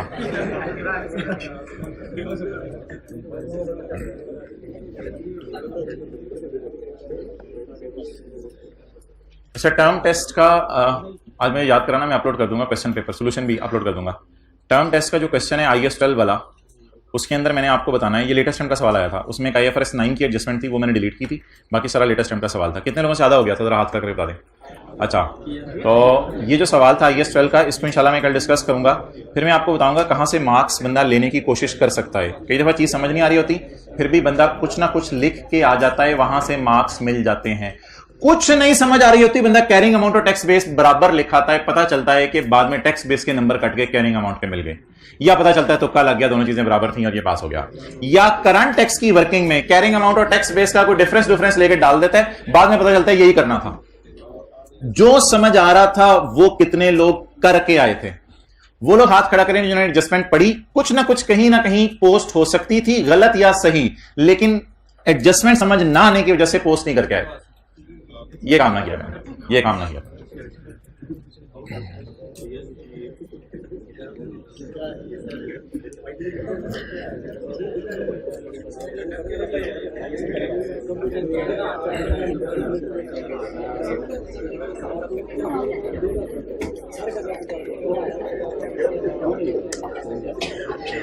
IAS 12 handwritten page number 5। IAS 12 के हैंड रिटन पेज नहीं खत्म हो रही, ये नया आया मार्केट में, बिल्कुल अभी बांटा है। IAS 12 handwritten page, IAS 12 एक छोटा सा कॉन्सेप्ट है, उसके लिए आपने छोटी सी अकल लगानी है और बहुत बड़ी बात आपको समझ आ जाएगी। ये भी एक कॉन्सेप्ट लेटेस्ट टाइम में इसने टेस्ट किया था, लेकिन ये मैंने अभी नहीं डाला था टेस्ट में। टेस्ट में दो चीजें डिलीट की थी, IFRS 9 की एडजस्टमेंट और ये वाला कॉन्सेप्ट, बस। इसके अलावा एज सवाल कॉपी पेस्ट था, और कल मैंने खुद उसका सारा सोल्यूशन बनाया बैठ के, और इंशाल्लाह आज वो अपलोड भी कर दिया जाएगा। और जब आप टी काउंट्स और बाकी चीजें देखेंगे आप कहेंगे ओ अच्छा ये करना था। और उसमें जो सबसे मजे की एडजस्टमेंट थी वो रिवैल्यूएशन सरप्लस पड़ा हुआ था और लॉस आ गया था, उसकी मैंने आपको जर्नल एंट्री करवानी है। जिस शहजादे ने उसकी जर्नल एंट्री ये नहीं की उसको पड़ेगी कुट, क्योंकि DTL अकाउंट में इसका इंपैक्ट जाना था। DTL अकाउंट में 6 रुपए का इंपैक्ट जाना था। कितने लोगों ने एंट्री की थी 6 रुपए की? जिसने तो 6 रुपए की एंट्री कर ली थी उसको तो ये बात समझ आ गई थी। कहता था सवाल में, टर्म टेस्ट के सवाल में लिखा हुआ था, जो लोग इधर उधर देख रहे हैं मुझे पता है, दे आर नॉट गिवन, तो सवाल में कह रहा था 6 का रिवैल्यूएशन लॉस आया है, लेकिन पहले से कोई सरप्लस पड़ा हुआ था उसके अगेंस्ट। तो ये एंट्री होती थी हमारी FR1 की क्लास में, सरप्लस डेबिट एसेट क्रेडिट, लेकिन FR2 की क्लास के अंदर ये एंट्री होनी थी DTL डेबिट, और DTL अकाउंट में ये जानी थी फिगर। बहरहाल ये टेस्ट खुलेगा फिर मैं आपको बताऊंगा। ओके, अच्छा एक कॉन्सेप्ट है अनयूज्ड टैक्स लॉसेस का। इस पे क्या बनता है? डेफर टैक्स एसेट बनता है। अनयूज्ड लॉसेस कौन से होते हैं? जो इस साल आ गए हैं लेकिन माइनस नहीं हो सके, और कब माइनस होंगे? अगले साल। अनयूज्ड टैक्स लॉसेस का सफा बांट दिया गया आपको, नहीं बांटा हुआ तो सबर करें। टैक्स रेट है 30%। 2015 में टैक्सेबल लॉस आया मुझे कितना? 200 का। अच्छा मुझे बताएं 15 में खड़े होकर मुझे इल्हाम होता है कि 16 में कितना आना है? तो नीचे वाली लाइन पढ़ते हुए ना ये ना देखिएगा, वरना आप कंफ्यूज हो जाएंगे। समझ आ गई? नीचे वाली लाइन पढ़ते हुए ये ना देखिएगा, क्योंकि 15 में खड़े होकर मुझे इल्हाम नहीं होता क्या होना है। 16 का डाटा सवाल दे देता है, क्योंकि सवाल 16 में भी पहुंचा होता है, पहुंची हुई सरकार, लेकिन हम तो 15 में खड़े हैं। 15 में मुझे लॉस कितना आया? 200 का। जब बिजनेस को लॉसेस आते हैं तो बिजनेसेस अक्सर समझते हैं कि अब तो मुश्किल ही है, अब तो बेड़ा पार होगा या गर्क होगा, अब तो बेड़ा गर्क ही होगा। स्टैंडर्ड कहते हैं भाईजान जब आपको लॉस आ जाए तो खड़े हो और सोचो, सोचो सोचो सोचो, खड़े हो और सोचो फ्यूचर में लॉस ही आने हैं। हाँ जी लॉस ही आने हैं, गर्क ही होने, हाँ गर्क ही होने। मत बनाओ डेफर्ड टैक्स एसेट। क्यों बना रहे हो डेफर्ड टैक्स एसेट? फ्यूचर में प्रॉफिट आने ही नहीं तुम्हें, कारोबार बंद करने की सोचो, बस खत्म करो काम तुम लोग। अगर आपको आ जाए लॉस लॉस लॉस, खड़े होकर सोचो फ्यूचर में प्रॉफिट आने हैं। नहीं जी कोई प्रोग्राम नहीं लग रहा, बस साल दो फॉर्मेलिटी के तौर पे बिजनेस चलाएंगे, नाम है हमारा, तो आहिस्ता आहिस्ता इंशाल्लाह बंद कर देंगे 1-2 साल में, फ्यूचर में लॉसेज ही आने हैं। तो बता दें फ्यूचर में सेविंग होनी है टैक्स की, जब प्रॉफिट ही नहीं आने तो लॉसेज माइनस ही नहीं होने, तो टैक्स बचना ही नहीं। समझ आ गई बात की? लेकिन क्या ऐसा भी हो सकता है कि फ्यूचर में प्रॉफिट्स आने की उम्मीद हो तो स्टैंड कहते हैं उम्मीद लगाओ। अगर आपको लग रहा है प्रॉफिट्स आने हैं तो अंदाजा लगाओ कितने आने हैं। आपने कहा अगले 20 साल 30 साल 50 साल में हमें कितने प्रॉफिट्स आने हैं, हमें क्या पता। कहते लगाओ अंदाजा। हमने कहा नहीं लगा सकते। कहते मैं पेपर में दे दूंगा फिगर, परेशान ना होना, मैं पेपर में फिगर दे दूंगा। एज ऑन 31 दिसंबर 15 पे खड़े होकर it was expected that future taxable profits in all years, अपनी तरफ से डाल रहा हूं और बात भी यही है, future taxable profits in all years will be limited. Future में प्रॉफिट को खास नहीं आने सारे सालों में। And only taxable profits of 180 will arise in future. और फ्यूचर में सिर्फ कितने प्रॉफिट्स आने हैं। इस वजह से एक चीज मैंने सवाल में डाल दी, लेकिन आपको सवाल में ना भी डाली हो कोई मसला नहीं। मुझे बताएं, आपको मैंने क्या बताया था, अनयूज लॉसेस को इस साल डेफर्ड टैक्स एसेट की कैलकुलेशन में डालना है और अगले साल करंट टैक्स में माइनस करना है। कोई बंदा झांकी मार के ये तो नहीं देख रहा, सोचा है 180 आएंगे, 300 350 गए। ये ना देखें, मैं खड़ा हूं 31/12/15 की रात को उदास और मुझे क्या आ गया है, लॉसा, और यहां पे खड़े होकर सोच रहा हूं फ्यूचर में मेरे साथ कितनी हो सकती है। तो ये तो या तो ये हो सकती है कि लॉसेस ही आते रहे या कुछ हल्के फुल्के। अब आपका क्या मशवरा है, 200 पे डेफर्ड टैक्स की सेविंग बुक करूं या 180 पे? 180 इंशाल्लाह मैं सोच रहा हूं फ्यूचर में आएगा। 180 में से 200 माइनस कर नहीं सकूंगा, सिर्फ कितना माइनस कर सकूंगा, 180। तो 2015 की so deferred tax asset of 180 was recorded. वो मैंने आपको शो भी कर दिया। आईकैप ने ना ये फिगर शो की हुई थी, हालांकि आईकैप को ये फिगर देने की जरूरत नहीं थी। 180 वाज ना हमें सवाल सॉल्व करने के लिए। अब मैं 15 के एंड पे खड़े होकर किसकी वर्किंग करूंगा, डेफर्ड टैक्स की। दिल क्या चाह रहा था, कितने लॉस के ऊपर रेट लगाऊं, क्योंकि 200 इंशाल्लाह डिडक्टेबल इन फ्यूचर हो जाएगा जब कभी प्रॉफिट्स आएंगे। लेकिन पता चल गया कि प्रॉफिट आने कोई नहीं, ठीक है। मुझे किसी फरिश्ते ने आके बता दिया तू और प्रॉफिट कोई नहीं आने। तो अब प्रॉफिट आने कितने हैं, फिलहाल 200 पे डेफर्ड टैक्स एसेट बुक करूं या 180 पे, कितनी सेविंग एक्सपेक्ट करूं, 54 की। डन हो गया। ये DTA/L वाली वर्किंग में चला जाएगा, लेकिन किस साल, 31/12/15 को। अगले साल माशाल्लाह जफियां डाली जा रही हैं, मिठाइयां बांटी जा रही हैं, जबरदस्त। अगले साल टैक्सेबल प्रॉफिट कितने आ गए, 350। खूब दुआएं की हमने, रो रो के मांगा अल्लाह से, तो प्रॉफिट हमारे कितने आ गए, 350। अब मैं क्या कहूं, मैंने 180 माइनस करना है। चपेड़ मारे बंदा, मैंने 180 माइनस करना है। कर पूरा माइनस, लॉ ने तो इजाजत दी है ना पूरा माइनस करने की। अब आप क्या करेंगे अगले साल, सर हम करंट टैक्स की वर्किंग करेंगे, पीबीटी से शुरू करेंगे, सब कुछ करते करते टैक्सेबल प्रॉफिट्स पे आ जाएंगे। यही पहुंचे ना टैक्सेबल प्रॉफिट्स पे। मैंने टैक्सेबल प्रॉफिट ही डायरेक्ट दे दिया टाइम सेव करने के लिए।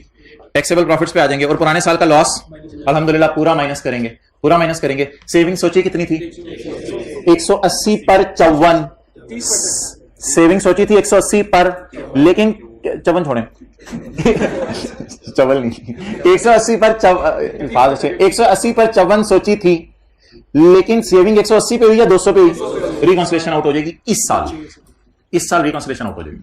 रिकॉन्सिलिएशन किससे आउट होगी, जितनी सेविंग सोची थी और जितनी सेविंग हुई उन दोनों के डिफरेंस से रिकॉन्सिलिएशन आउट होगी। लेकिन इन चक्रों में नहीं पढ़ना, पेपर में आसान सा काम करना है। कितना लॉस आया था, कितना प्रॉफिट सोचा था, कितना डिफरेंस है, 20 पर सेविंग बुक नहीं की हुई या 20 की सेविंग बुक नहीं की हुई, 20 पर सेविंग बुक नहीं की हुई। तो पहले 180 पर रेट लगाया, अब किस पे रेट लगा दें। ये ना आपने अब क्या करना है, करंट टैक्स में तो पूरा 200 माइनस कर देना, लेकिन जब आप रिकॉन्सिलेशन बनाएंगे, CTDT में अल्लाह का शुक्र है कोई चेंज नहीं है, कोई चेंज होती मैं बताता हूं, कोई चेंज नहीं है। आपने एक रिकॉन्सिलिएशन में पीबीटी डालना है, टैक्स रेट डालना है, टैक्स निकालना है वो पुराने तरीके से। एक नई चीज डालनी है, 20 रुपए। क्या डालनी है, प्रीवियसली अनरिकॉग्नाइज्ड DTE। ऐसे कोई बता सकते हैं प्रीवियसली रिकॉग्नाइज कितना होना चाहिए था, DTA 60 होना चाहिए था, प्रीवियसली रिकॉग्नाइज 60 होना चाहिए था ना। कितना हुआ, कितना अनरिकॉग्नाइज, 6। ये 6 अनरिकॉग्नाइज को एसेट बुक कर दें। एसेट बुक करने की एंट्री, एसेट बुक करने की एंट्री, बोले DTA डेबिट और DTE क्रेडिट। अब बताएं ये क्या है, खर्चा है या सेविंग है। भाईजान इधर खर्चे उल्टाना नेगेटिव साइन के साथ या खर्चे उल्टाना पॉजिटिव साइन के साथ, खर्चे बुक करना पॉजिटिव, या तो इधर खर्चे बुक पॉजिटिव साइन के साथ हो रहे होते हैं और खर्चे उलट नेगेटिव साइन के साथ हो रहे होते हैं। बहरहाल इस तफसील में जाने की जरूरत नहीं, हमेशा अनरिकॉग्नाइज्ड को आपने माइनस करना है। किसके अंदर, रिकॉन्सिलिएशन के अंदर। अब सारी बात की जरा समरी बता दें, माइनस क्यों करना दोबारा सुन लो। कितनी सेविंग पिछले साल बुक कर ली थी, 54। कितनी सेविंग बुक करें, 6। रिकॉन्सिलिएशन के अंदर जो नोट का ऊपर वाला हिस्सा होता है ना, जो नोट का ऊपर वाला हिस्सा होता है उसमें खर्चे पॉजिटिव साइन के साथ आते हैं, खर्चे नेगेटिव साइन के साथ आती हैं, खुशियां कितनी खुशी बुक कर ली थी, कितनी नहीं बुक की थी, हो गई अब बुक कर लें, हो गई है तो बुक करें। खुशी बुक करना, रिकॉन्सिलिएशन में खर्चे पॉजिटिव साइन के साथ आते हैं, यानी खर्चे पॉजिटिव, तो खुशी बुक हो रही है तो किस साइन के साथ, नेगेटिव साइन। पहले सादा सी बात याद रख लें, जिसपे आपने पिछले साल डेफर्ड टैक्स एसेट नहीं बनाया होगा उस पे इस साल डेफर्ड टैक्स एसेट बना लेंगे। अब ये बनाने की जरूरत भी नहीं होगी, कुछ भी नहीं होगी, बनाने की जरूरत नहीं होगी, ये डेफर्ड टैक्स एसेट नहीं बन रहा, ये जो पुराना मिस हुआ था ना वो रिकॉन्सिलिएशन में आ जाएगा बस। अच्छा, इस साल कैरिंग अमाउंट टैक्स बेस में क्या जाएगा, भाईजान कुछ भी नहीं जाएगा, इस साल लॉस ही नहीं है, तो इस साल कुछ करने की जरूरत नहीं, कैरिंग अमाउंट टैक्स बेस में कुछ नहीं जाएगा, इसलिए मैंने कुछ बनाया भी नहीं, वैसे भी नहीं जाता क्योंकि टैक्सेबल प्रॉफिट से बाजन तो कुछ भी नहीं जाता कैरिंग अमाउंट टैक्स बेस में। पीपीई टाइप चीजें जानी होंगी और जानी होंगी। तो जिस साल लॉस आए उस साल कहां जाता है, बोले बोले बोले, डेफर्ड टैक्स एसेट में। जिस साल लॉस आए डेफर्ड टैक्स एसेट की वर्किंग में जाता है, डीटीएल ए वाली। और अगले साल जब प्रॉफिट में से लॉस माइनस हो और सारा माइनस हो जाए तो बस करंट टैक्स में जाके फारिग हो जाता है। लेकिन अगर पिछले साल पूरी सेविंग बुक ना की हो, इस साल सीटीडीटी की वर्किंग नहीं छेड़नी, सिर्फ रिकॉन्सिलिएशन में एक नई लाइन आ जाएगी। सो दैट इज पेज नंबर 5। बस ठीक है, लीज रिवाइज करें, लीज की रिवीजन। मिसिंग रेंटल के फॉर्मूले से शुरू करते हैं, बिस्मिल्लाहिर्रहमानिर्रहीम। मिसिंग रेंटल के फॉर्मूले से, किधर है डस्टर?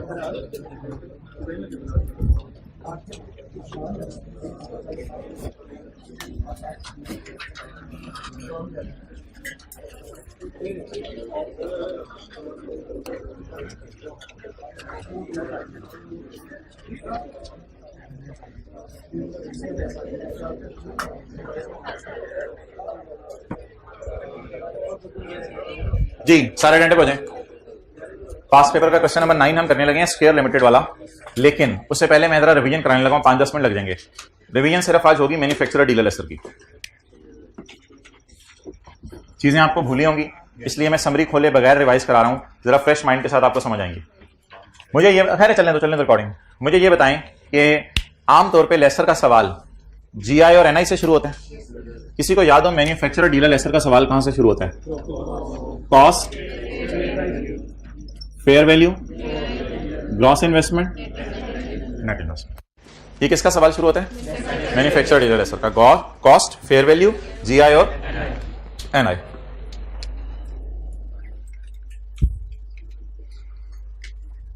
अच्छा, अगली चीजें आपने मुझे बतानी है। इंटरेस्ट रेट, इधर लाओ कैमरा। इंटरेस्ट रेट, मेरी डिस्कशन आज सिर्फ डीलर मैन्युफैक्चरर लेसर तक महदूद है। इंटरेस्ट रेट का कौन सा यूज है? Higher of implicit or market rate. यहां पे मैं इंटरेस्ट रेट कौन सा यूज करूंगा? Higher of implicit or market rate. Done. Missing rentals और missing interest rate, if these are missing in question of lessee और लेसर, किसी भी किस्म का हो सकता है, you will use the formula of lessor. You will use the formula of lessor. The formula of lessor is asset की price जमा लॉयर की फीस जो लेसर अपने लॉयर को पे करे, वो रिकवर कर लेता है लेसी से पीवी ऑफ एलपी और पीवी ऑफ यूजीआरवी के मत में। LP is down payment, rentals and GRV, and UGRV is in itself as UGRV. Done. इसमें एक एहतियात बताई थी मैन्युफैक्चरर डीलर लेसर का फॉर्मूला लगाते हुए, इसमें एक एहतियात बताई थी। क्या? आईडीसी 0 लेनी है, क्योंकि लेसर आईडीसी को रिकवर नहीं करता, वो सेलिंग एक्सपेंसेस में डाल देते। कितने लोगों को ये बात याद है? तो लेसर आईडीसी को रिकवर नहीं करता, वो कहां डाल देते? सेलिंग एक्सपेंसेस में। अभी ये सारी बातें लिखते हैं। एक बात मैं आपको आज बता रहा हूं, इसमें यह फॉर्मूला जिंदगी में जब कभी लगाना पड़े, यह फॉर्मूला जिंदगी में जब कभी लगाना पड़े, यूज इंप्लिसिट रेट। कौन सा रेट यूज करना है? Implicit rate. इंप्लिसिट रेट का मतलब होता है लेसर जो रेट चार्ज कर रहा है, असल में लेसर इसी डेटे को सामने रखते हुए रेट चार्ज करता है। ये फॉर्मूला लगाने में क्या चार्ज करना है? इंप्लिसिट रेट चार्ज करना है। डन होगी ये बात। इन सारी बातों को सवाल पर अप्लाई करते हैं। अगर सवाल के अंदर वर्किंग मिसिंग है, सॉरी रेंटल मिसिंग है, तो मैं एक वर्किंग डालूंगा जो वर्किंग 1 की भी बाप होगी, वर्किंग 0। ये वर्किंग 0। वर्किंग 0 क्या है? मैं कैलकुलेट करने लगा हूं मिसिंग रेंटल। मिसिंग रेंटल का फॉर्मूला क्या है? मिसिंग रेंटल हमेशा कैलकुलेट होंगे एक फॉर्मूले में डाल के। फॉर्मूले में हमेशा यूज करना है, ये बात मैंने आपको नहीं बताई हुई थी। फॉर्मूले में हमेशा यूज करना है इम्प्लिसिट रेट। फॉर्मूला क्या है?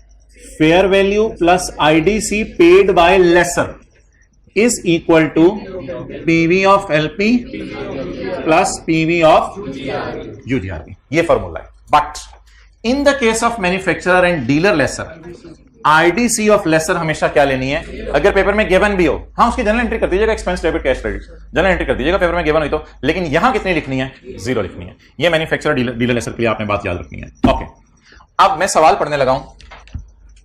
अब ट्रिकी चीज पता क्या है?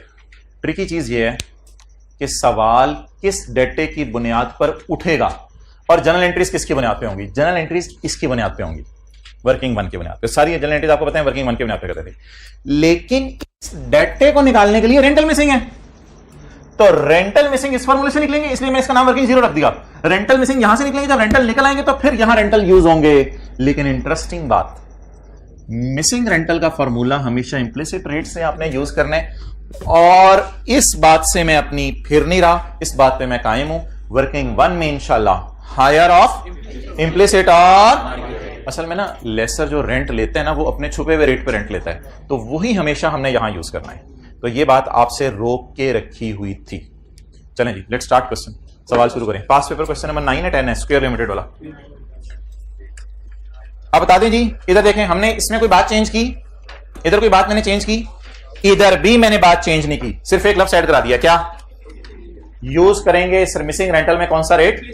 Implicit rate.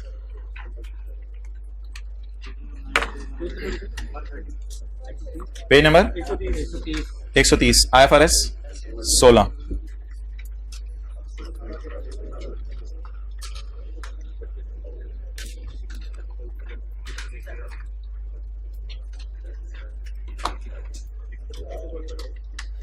ये लगा शुक्र है हमने वर्किंग 1 शायद पता नहीं इस सवाल की, नहीं इसकी नहीं की थी, ये हमने किसी और की थी।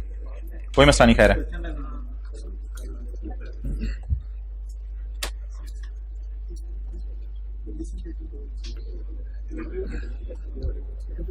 ये सवाल हमारा रहता था, इसको आज इंशाल्लाह करते हैं।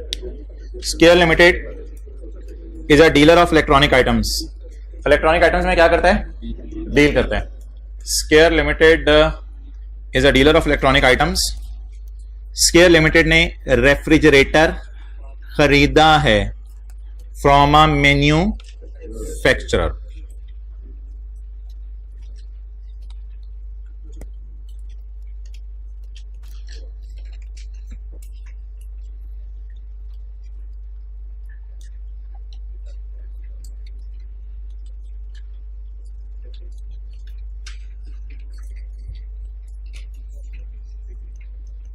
स्केयर लिमिटेड खुद कौन है?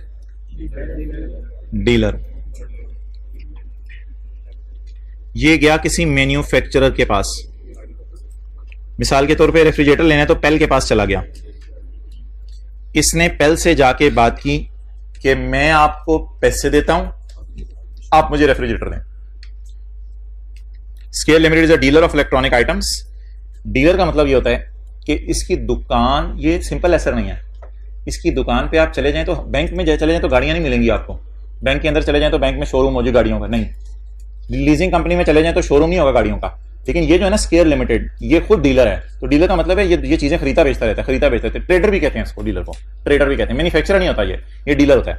अच्छा, इसकी कोशिश होती है कि मैन्युफैक्चरर जिस प्राइस पे चीज बाजार में बेच रहे हैं ना, उससे थोड़ा सा डिस्काउंट करा के सस्ती ले ले, ताकि ये उसी प्राइस पे बेचे जिस पे मैन्युफैक्चरर बेच रहा है। लेकिन मैन्युफैक्चरर को इसलिए तसल्ली हो जाती है कि उसके सेल आउटलेट्स बढ़ जाते हैं बजरिया डीलर्स। तो SL acquire refrigerator from a manufacturer at a discount of 15% on retail price of 3 lakh per unit. 3 lakh रुपए का एक है, लेकिन उसने मैन्युफैक्चरर से कहा यार 3 लाख का तो तू भी बेच रहा है, मुझे थोड़ा सस्ता बेच ताकि मैं आगे थोड़ा महंगा करके बेचूं। तो ये मैंने आपको कैलकुलेशंस करवाई भी थी एक दफा सवाल में, लेकिन एक काम में आगे जाके लेने लगा हूं क्योंकि वो सवाल के अंदर इसलिए जरूरी है कि नंबर ऑफ रेफ्रिजरेटर्स चलेंगे तो सवाल चलेगा। जी मोहतरम, पूछे सवाल। ये रिटेल प्राइस है, रिटेल प्राइस उसकी 3 लाख। रिटेल प्राइस का मतलब होता है चीज के साथ जो टैग लगा हुआ है। मैन्युफैक्चरर अपनी दुकान पे कितने का बेच रहा है? अच्छा, एक बात याद रखिएगा, आप होंडा एटलस कार गाड़ी लेने चले जाएं आपको 50 लाख की मिलेगी, लेकिन कलमा चौक पे जो डीलर है उधर भी चले जाएं तो आपको 50 लाख की मिलेगी। इसका मतलब क्या है? इसका मतलब है कि डीलर होंडा से थोड़ी सस्ती खरीदता है क्योंकि बल्क में खरीदता है। तो अब ये क्या करेगा जी, 3 लाख की तो फेयर वैल्यू हो जाएगी, लेकिन 15% के एतबार से डिस्काउंट मिलेगा। तो ये कोई इंप्लिसिट रेट, मार्केट रेट नहीं है, ये तो इंप्लिसिट और मार्केट रेट की डिस्कशन होगी जब लेसी की बातें शुरू होगी। ये तो इसे कह रहे हैं खुदा के लिए जिगर मुझे 100 वाली चीज 85 की दे दे, खुदा के लिए मुझे 100 वाली चीज 85 की दे दे, ये तो इससे जाकर रिक्वेस्ट कर रहा है। ऑन 1 जनवरी, फिर 1 जनवरी को एसएल सोल्ड, ओ हो, फिर तो नया बंदा बनाना पड़ेगा हमें, इधर तो नया बंदा बनाना पड़ेगा। SL sold on 1 January, SL sold 12 refrigerator to cube hotel.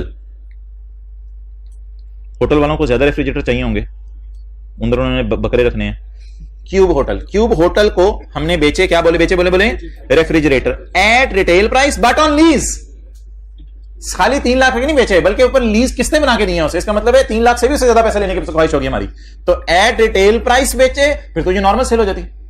अगर एट रिटेल प्राइस होते तो फिर पता है क्या एंट्री होती, इधर नहीं, इधर एंट्री होती परचेज डेबिट कैश क्रेडिट, और इधर एंट्री होती कैश डेबिट सेल क्रेडिट। लेकिन ये वाली एंट्री हमने करनी नहीं, क्योंकि एट लीज लिखा हुआ है आगे। तो इसका मतलब है हम खाली बेच रहे हैं या लीज पे बेच रहे हैं, लीज पर बेच रहे हैं। द रेट ऑफ इंटरेस्ट छुपा हुआ in the lease is 10%। The payment is to be made in 3 annual equal instalments payable in advance. पहले साल के शुरू में 1 किस्त आएगी, दूसरे साल के शुरू में 1 किस्त आएगी, तीसरे साल के शुरू में 1 किस्त आएगी, और इधर रेफ्रिजरेटर चले जाएंगे, और इधर रेफ्रिजरेटर इधर चले जाएंगे, और ये इसको पैसे दे के रेफ्रिजरेटर खरीदेगा।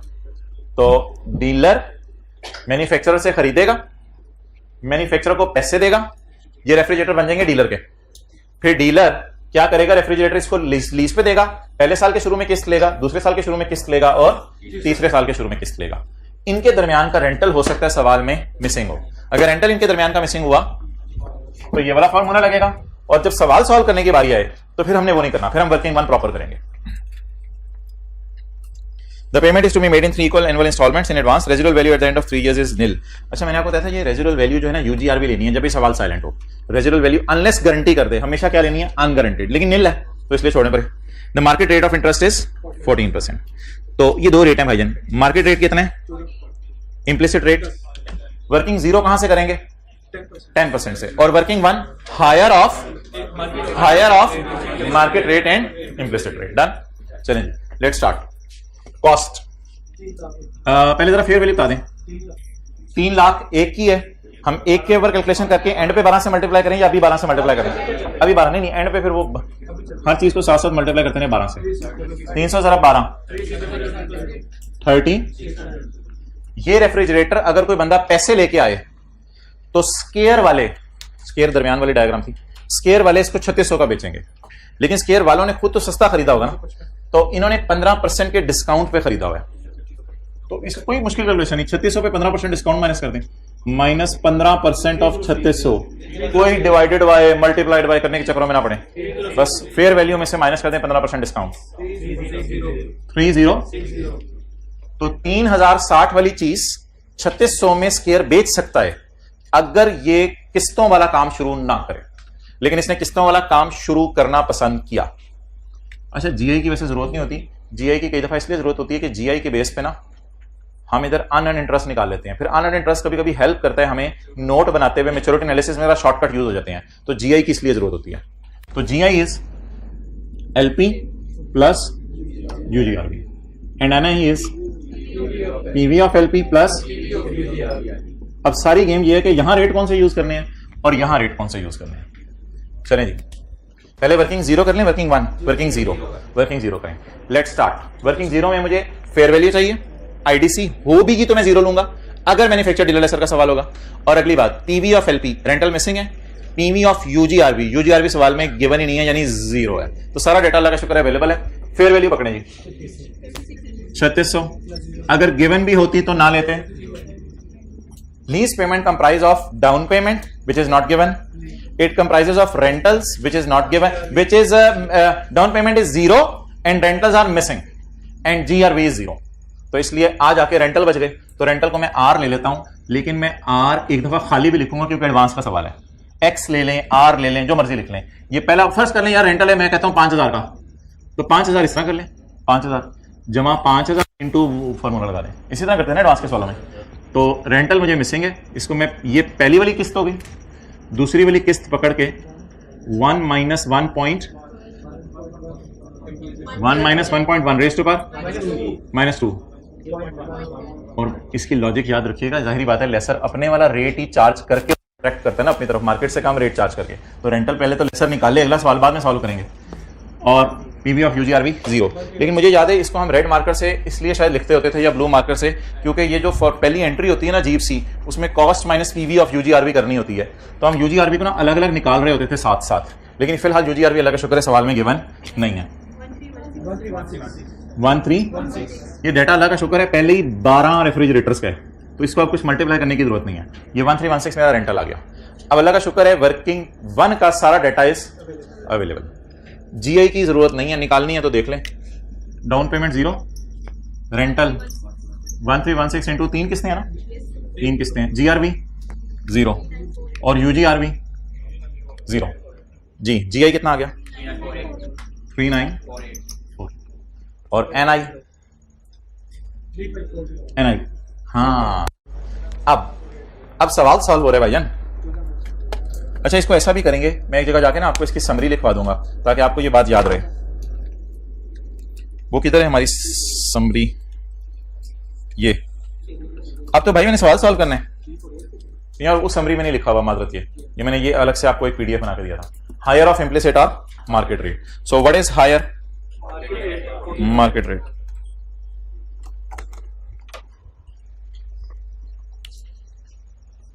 यहां मैं छोटा सा आपके समझने के लिए लिख रहा हूं, हायर ऑफ मार्केट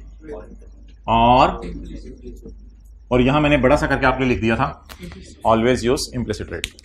चलें जी, एनआई निकालनी है मैंने, तो 13 प्लस 1316 तो 0 है फारा, वो 1316 into 1 minus 1.14 raise to power -2 divided by 0.14 3483।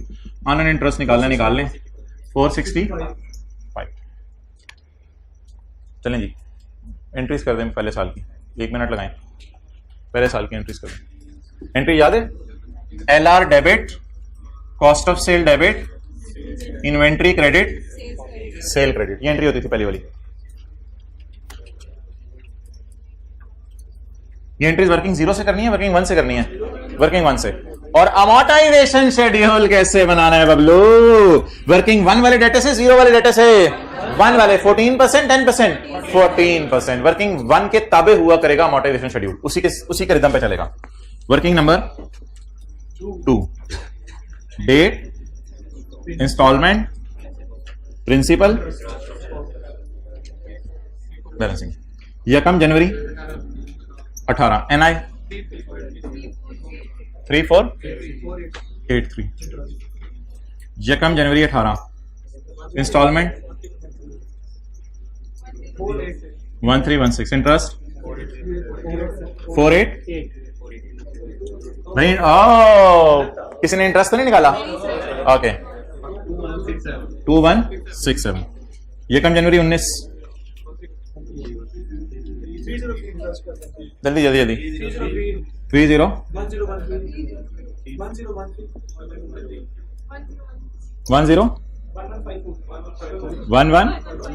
वो यार असल में ना खुशी हो रही है कि ये तो हमें बनाना आता है, उस खुशी में नहीं बनाया जा रहा। और 303 जनरल एंट्रीज मांगी है पहले साल की, अब दीवानों की तरह बनाते हैं जितने मर्जी साल की। यकम जनवरी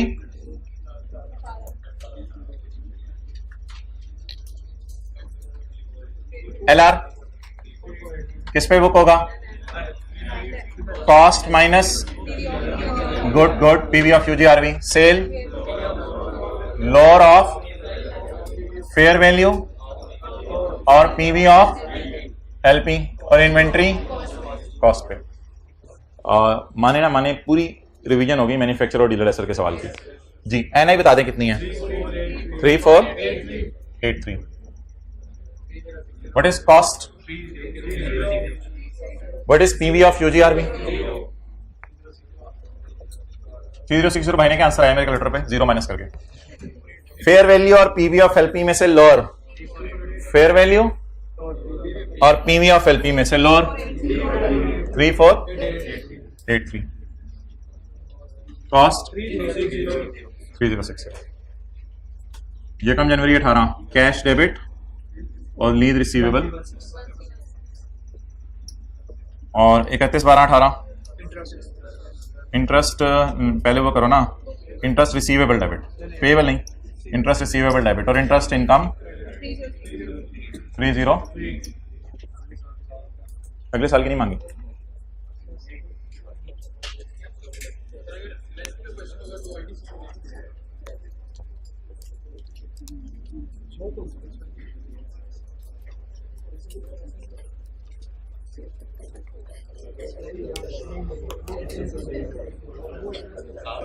अच्छा, एक सवाल आया है, उसको जरा सुन लें। किताबें नहीं बंद करनी, किताबें नहीं बंद करनी। एक सवाल आया, उसको सुन लें।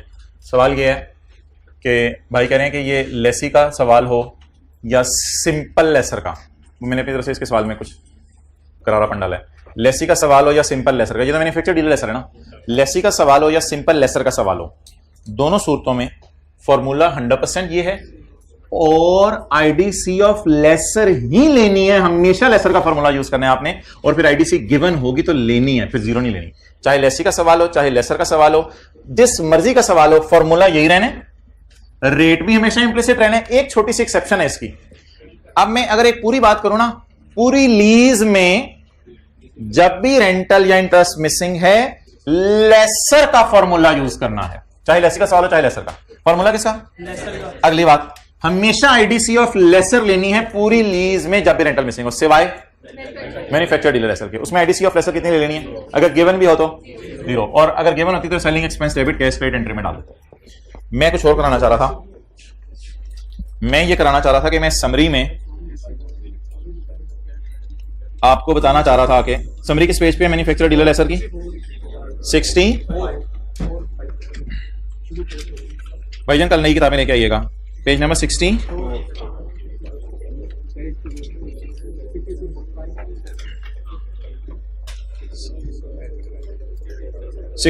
इधर देखें। अगर मैं पेज 66 के टॉप पर ये 2-3 चीजें लिख दूं तो फिर आप अपने साथ वाले को दुआएं देंगे। वर्किंग 1, इससे ऊपर वर्किंग 0। अगर मिसिंग रेंटल हो या इंटरेस्ट हो तो आपने फॉर्मूला लेसर का यूज करना है वर्किंग 0 में, यूजिंग इम्प्लिसिट रेट। फॉर्मूला क्या यूज करना है? Fair value plus IDC lesser, लेकिन यहां मैं 0 लिख रहा हूं बिकॉज मैं लेसर के लिए कर रहा हूं, सॉल्व मैन्युफैक्चर डीलर के लिए, और जमा PV of LP plus PV of UGRV. Working 1 के आगे कोई ऐसी खूबसूरत चीज मुझे लिखवा दें जो मैंने यहां हाईलाइट की है। हायर ऑफ इम्प्लिसिट और मार्केट रेट। इम्प्लिसिट और मार्केट रेट क्या चीज?